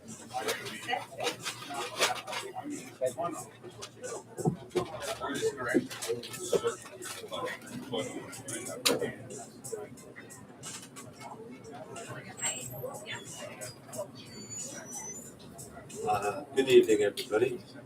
I go by D. So I'm going to start off and just say thank you for organizing this. I really enjoyed everyone's performances tonight. I didn't sign up right away because I didn't know what to expect when I came in here. And the funny thing is, my friend sent me a picture of the flyer for this, and I thought it was just like a regular open mic. And so I was going to bring my guitar and play a song or two. And then I went out to the website and realized that there was a theme to it about aliens. And I realized I didn't have any songs about aliens. So I didn't bring my guitar. But I did bring some stories for you about aliens. I've had two encounters, I guess you could say. The first one occurred when I was about 11 years old. I grew up on Long Island. And it was a cold winter night, like any other night on Long Island. And I had this sort of habit of opening my blinds and looking through the window and looking out onto the front yard and the neighborhood around me. I liked how still and cold and crisp and just frozen in time while I was in my warm bed. And I don't know how many times I had done that as a tradition before going to bed, putting my head on the pillow. But then this one night, I did that, and what did I see? But a flying saucer in the distance, floating above a 3 or 4 blocks away from my house. My eyes got really big, and my heart was racing, and I was frozen. I felt paralyzed. I was scared. I remember thinking, I don't want them to come for me. And I closed the blinds. And I just put my head under the blanket. I never really did anything about it. I never thought I'd ever see another alien encounter. But I remember that night. I always wondered, why did I go into my parents' room, wake them up, say, am I seeing something? What is this? I just remember being frozen with terror that night. And my second experience occurred not that long ago. It was May 30th, 2022, right here in West Seattle. And I was in my apartment, and I remember curiously walking outside around 9 p.m. or so to see if there was still light out. And it was sort of that midway point where the sky is kind of like purple. It's not dark, but it's not light anymore.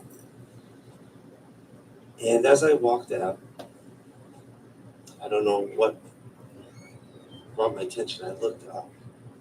And when I looked up, there was, I don't know how to explain it, a craft of some sort that was floating sort of on a ball of flame, like a flaming kind of thing. But it wasn't making any sound. But it was rather close to the ground. It only seemed to be maybe 1,000, 2,000 feet away. And I didn't have fear this time. I stared at it in wonder. And then I thought, let me take my phone out. And so I took a video. So I have a video of this thing. I call it a UAP because it's an unidentified aerial phenomenon. And the video is maybe about 30 seconds long. And then I took some still shots of the video and zoomed in again to try to get as clear a picture of what I was seeing. And I've shown this video and this picture to many, many people. And some people who have worked for Boeing, people who I would think I would have some experience or knowledge. And no one's been able to give me an answer as to what I saw, witnessed that evening. And, I still continue to walk out of my apartment. I keep wondering if I'll ever see that craft again or have another encounter. but it's always on my mind, and I guess it's hard when you don't have answers, right? You just have more and more questions the more you think about it. And I probably watched the video 50 times, you know, and I still just can't get over it. So that's my story about aliens. I want to finish by reading a short poem. Do I have time?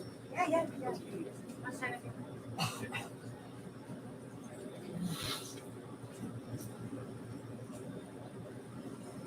I happened to write this poem just a few nights ago. It's called My Youth. My youth exists in a distant constellation thousands of light years away. A faint, flickering glow from a nursery of stars born from the celestial heavens. If I close my eyes and wait for the darkness to settle in, I can see it and know it's there, but I'll never reach it. Thank you.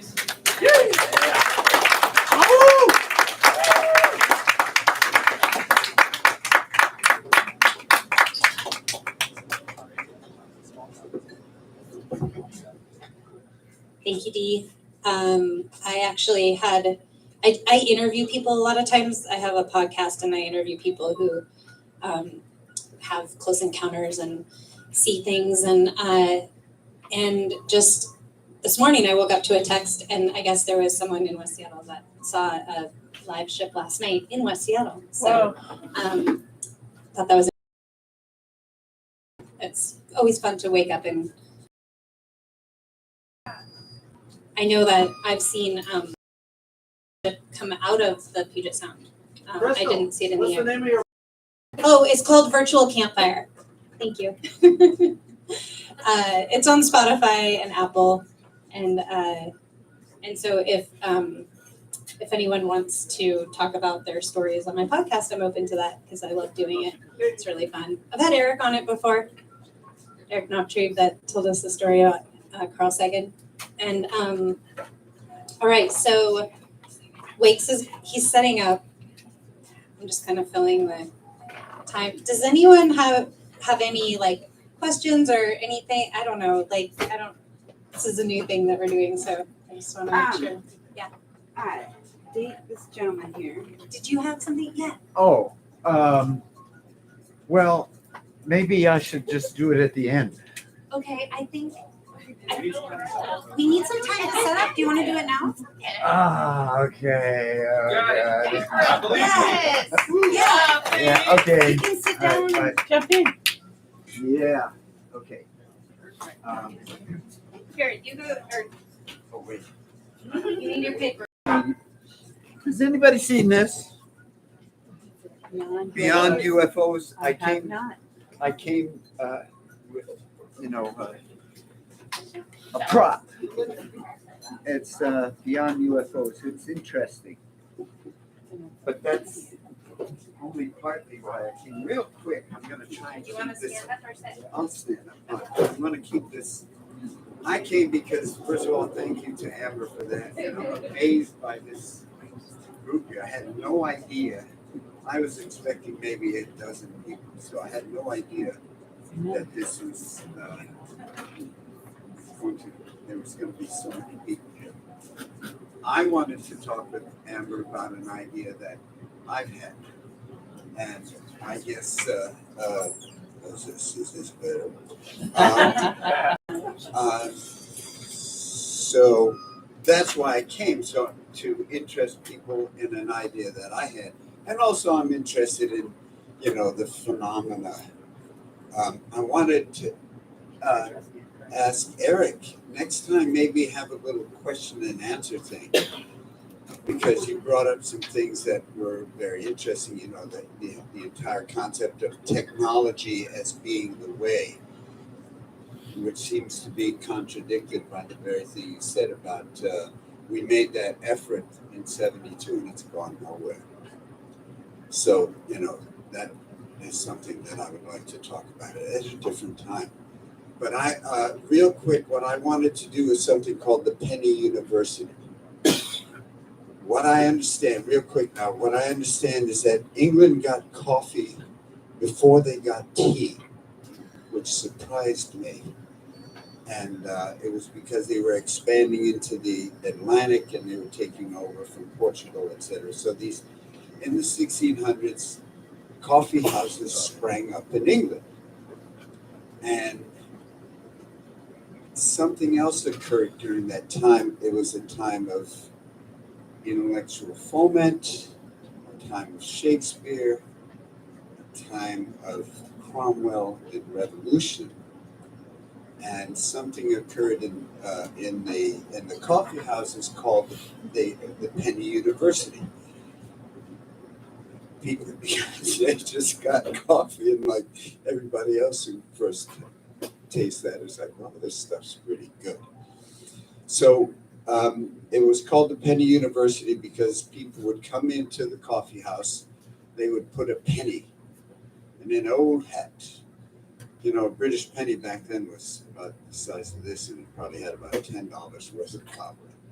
But they would put a penny in the hat. Somebody would get up, a designated person at the time, and give a presentation. And then everybody would sit around and talk about it. It was like their social media. And I really like that idea, and it's something that I want to do. And so that's why I came, partly. I wanted to, interested in the phenomena and to talk about that. But I also want to talk to people who might be interested. It would be a more, not practical but it would be, I guess, something not as ethereal as UFOs and UFO contact, but something more not down to earth. What am I looking for? Spontaneous? Pardon me? Organic? Spontaneous? Not so much spontaneous as like more actionable, more, oh God, I use the word political, but yeah, more political, more actionable, and because that seems to be what the tradition was about in the 1600s in England, right?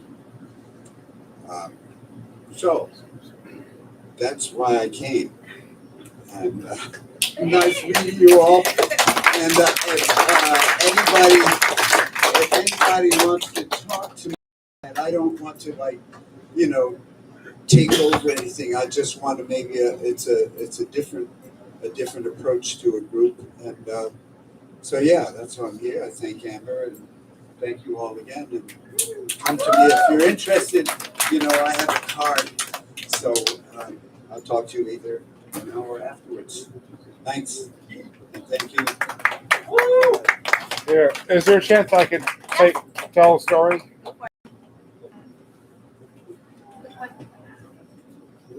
Well, I mean, we're talking about UFOs, so I thought, obviously we have to bring up the other subject of ghosts.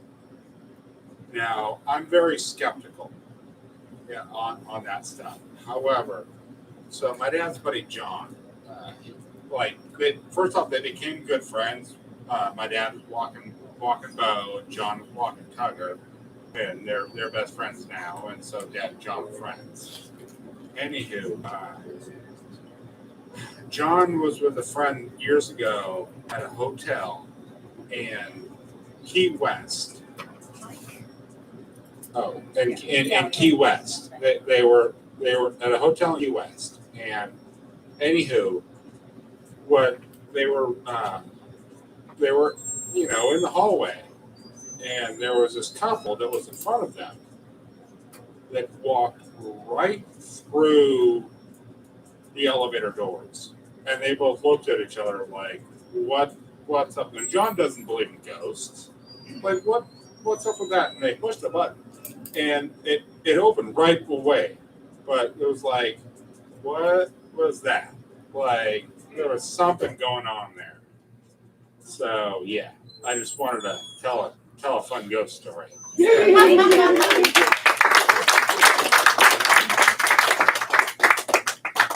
definitely think, we live in a multidimensional universe, so ghosts are definitely applicable. I just want to thank everyone for coming, and I'm really, really excited that we had a good turnout, and I hope to do this again. And now I know everyone will love Noah. He's awesome. Thank you for hosting. Yeah.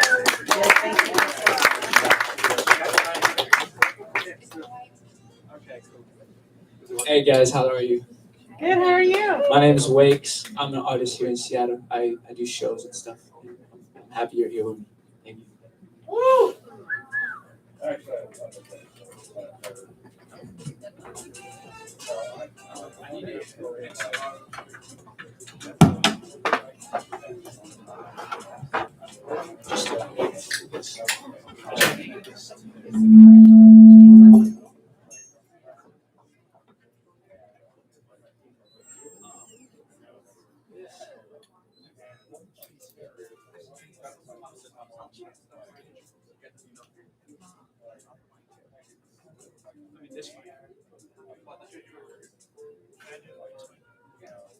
Sorry, y'all. One sec.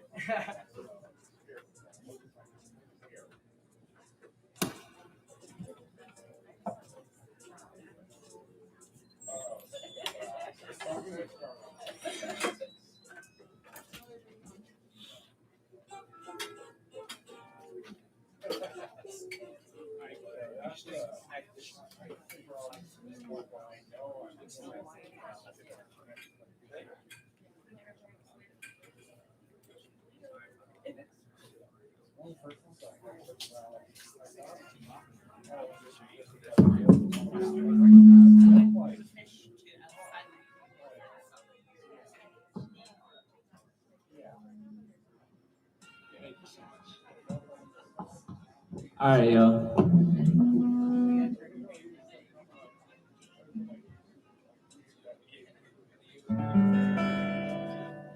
All right. Happy fall. This has been a fun time. Thank you so much.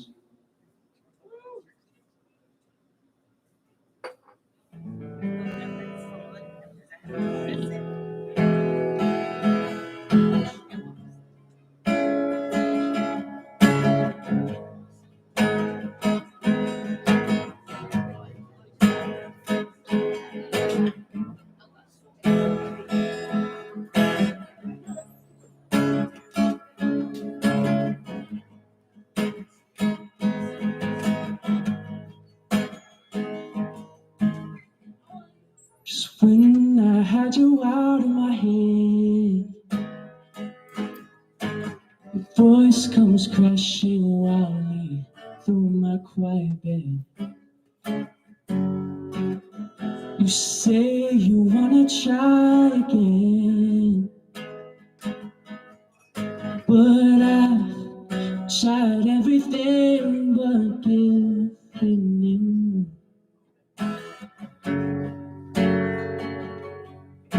Why you wanna break my heart again? Why am I gonna let you try when all we ever do is say goodbye? All we ever do is say goodbye. All we ever do is say goodbye. All we ever do is say goodbye. I bought a ticket on a plane. By the time you landed, you were gone again. I love you more than songs can say. Can't keep running after yesterday. So why you wanna break my heart again? Yeah. Why am I gonna let you try when all we ever do is say goodbye. All we ever do is say goodbye. All we ever do is say goodbye.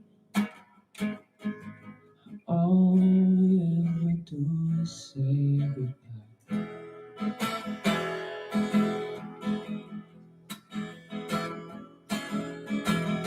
That song's called All We Ever Do Is Say Goodbye by John Mayer. Shout out John Mayer.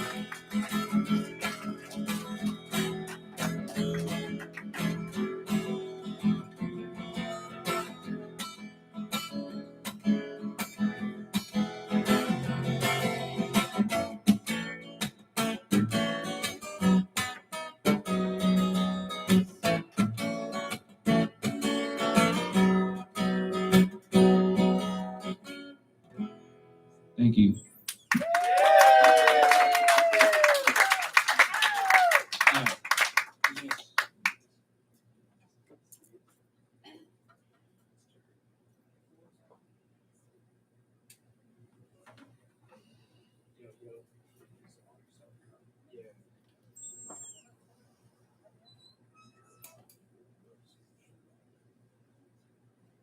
Hello.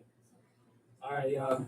So this is this is gonna be some of my own music. That was the cover, but now I'm gonna perform my own stuff. So thanks for being here. Hey, my friends, I see you here. Feel free to come over here, man. Come get in this little crowd. All right. Is there a chair I can stand on? Sure. Right here. Amber, do I have the okay? Sit down, young fella. All right, bet.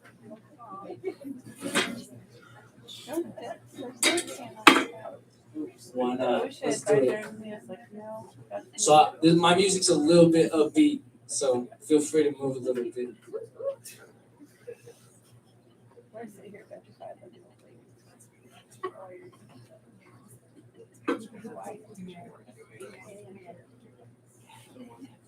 Yeah.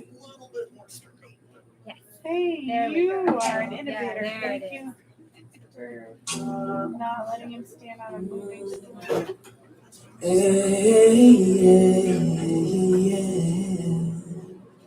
Thank you for the table. My name is Wakes. I'm going to be performing at Blue Moon Tavern in UW November 26th. This song is called Mermaid Lust. Thank you.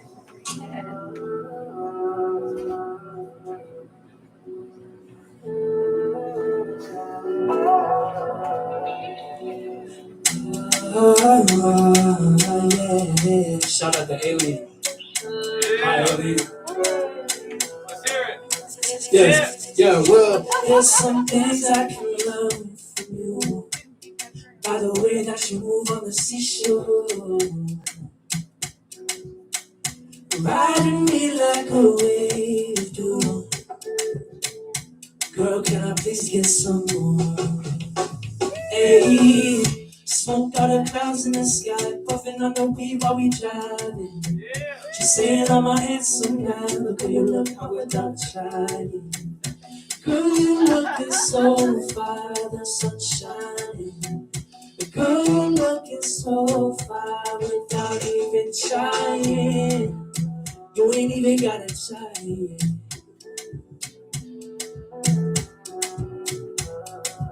Ooh. This is a nice stage. Thank you guys. Josiah, what's good, brother?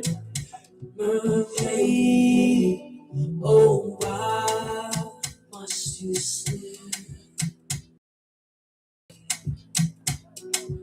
Eyes always glistening. You love to slip away. Hands up, guys. Let's see it. Yeah.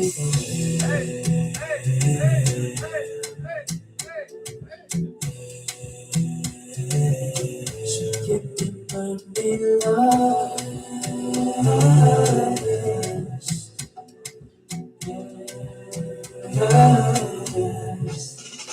Mermaid lost and you trusted. I'm putting in everything from you. Climbing the sun, you go out and rain. understand what I am, all the shit that I've been through. Follow you to the end of the beach where we're crashing up on the freeway. Looking up at the crazy moon. Oh. Yeah, thank you so much, Freshies. We gotta make this some music video. Yeah? Shout out Amber, the owner. Thanks for having this event. Thank you for letting me.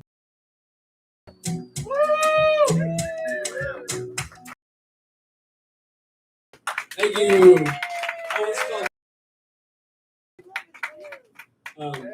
I don't really have a story about a song before going to Mexico. And I don't know why mermaids popped up in my brain when I was writing it. And practically, I go down to Mexico a week later and I start seeing mermaid murals like everywhere. Like it was really weird. Like, on a weird amount though. Like I saw literally every turn I'd see a mural of a mermaid. And then I met this artist who like drew mermaids and stuff. I was like, what the hell? What? It's crazy. When you write a song, you never know what happens. So. And I do believe some of those stories I heard tonight, by the way. Oh, yeah. I love your story, bro. And I don't know what the first one. Yeah. All right. This one's called Chill and Play.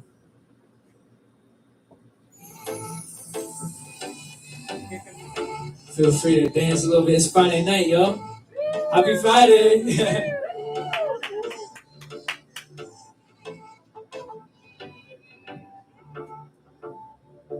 Alright, we'll dance on this surfboard. Yeah, 1, 2, 3, let's go. Do you know she like it when she moving that every single day? I know you coming over, let's get it. Chill and play. You know she like it when I chill and play. She moving that thing like every single way. I know you coming over, let's get it. Chill and play, chill and play. La la la la la. Tú sabes que la noche es bonita. Eres linda, bonita, ella linda. Let me speak a little Spanish to ya. If I did, this would be a whole lot smoother. She know that I made a bunch of moolah. Should've gone to the club a whole lot sooner. We should have a little bit.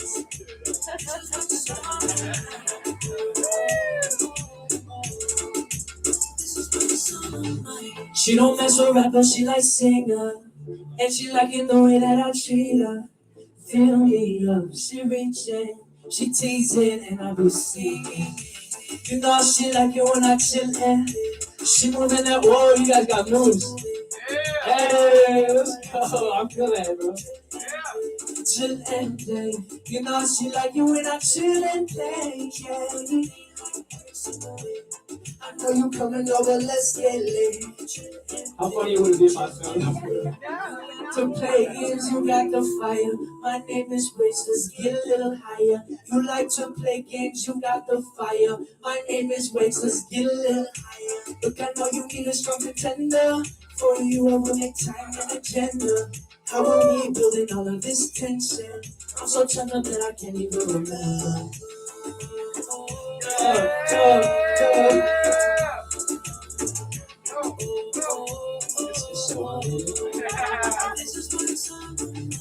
¿Qué quieres hacer, mi amor? No quiero fallarte. Si va la hora, no me perderás. You know she like it when I chill and play. She moving that thing like every single way. I know you coming over, let's stay late. Chill and play, chill and play. You know she like it when I chill and play. She moving that thing like every single way. I know you coming over, let's stay late. Chill and play, chill and play. I've been trying to feel the vibe. That's my city waiting. Thank you so much. She got food too. Hey bro, how are you? Thank you for coming, man. I love your performance. Good to see you smiling, yeah. Hey, what's up, my young bro? What's good? Tyler, how are you, bro? What's good, bro? Hey, this guy right here, he raps too. You got a song you want to play? We got a rapper in here. the beats gets away. Sativa in the air, we ain't on the same string. So you went for a man smoking on the Mary Jane. You know she like it when I chill and play. She moving that thing like every single way. I know you coming over, let's stay late. Baby, baby, baby, baby. What they do freshies, what they do freshies. You are so fresh, you are so fresh, man. Yeah, thank you. This is a lot of fun. I'm gonna do one more and then we're gonna let my brother, really talented friend, play as well. So. Hey, you lied. My phone's about to die, so I can't even play the song I wanted to, but. Okay. Does anyone like reggae in here? Reggae? Reggae lovers? Okay, okay. Absolutely. Well, you great so much. I wasn't offended at Why? Do it. Let's do 4, 3, 2, 1. Yeah, yeah. If you all right there, like a bunch of old ladies. This song's about elevating your spirit, yo. I know it's dark outside, but get a little happier, you know what I'm saying? Let's go. Oh, Ella, oh, Ella, oh, Ella, oh. You see, baby, I'm elevating in this elevator, and you know I'm going straight to the clouds, to the clouds. Don't think I am coming down. And a girl that needs a lot of passion. And a hot girl that's always laughing. Ooh, I won't see you tonight, that is fine. Cause I'ma be doing my thing, singing on stage. Are you already high or should we smoke this? Cause either way, there'll be no pain, girl. Yeah, yeah, yeah, yeah. Thank you. We're gonna cut this set short. One more song. Yeah, baby. Alright, this is my best song, I think. This is a trap song. I hope you guys like rap music. Alright. Hey, who likes rap? I do. Yeah? Alright, good. This is a new one. It's called Too Traumatized. Thank you so much. Oh my I was gonna take him out. Yeah, I gotta rest in 2 weeks. Thanks for coming. Yeah, Friday.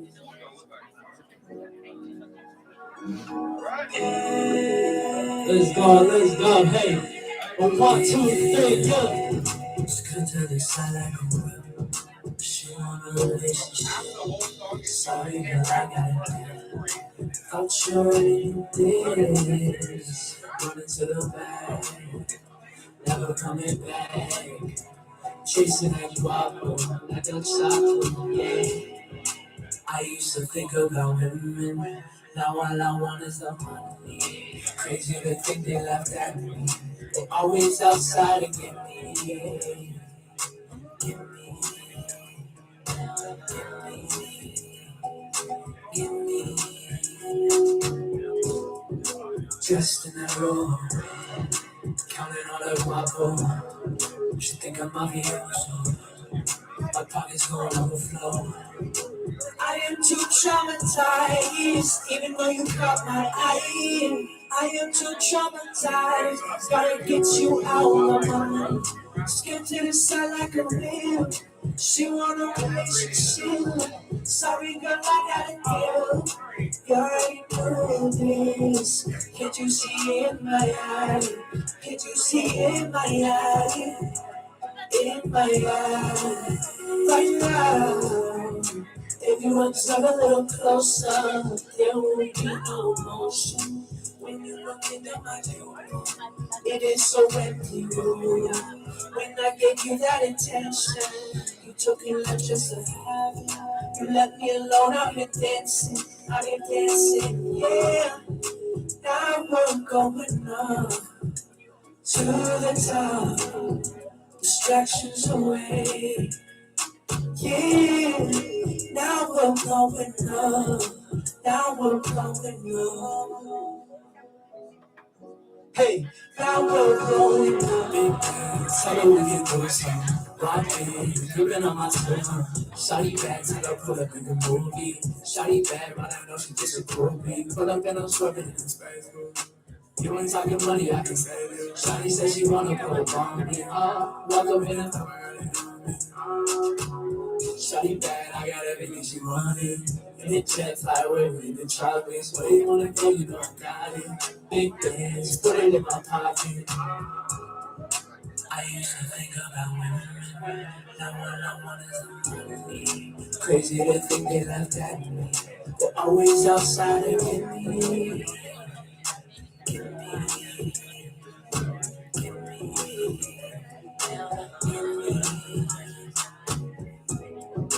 I am too traumatized, even though you caught my eye. I am too traumatized, it's gotta get you out of my mind. Skirt to the side like a she on a relationship. Sorry, girl, I gotta go. You already knew this. Can't you see it in my eye? Can't you see it in my eye? Thank you so much, guys.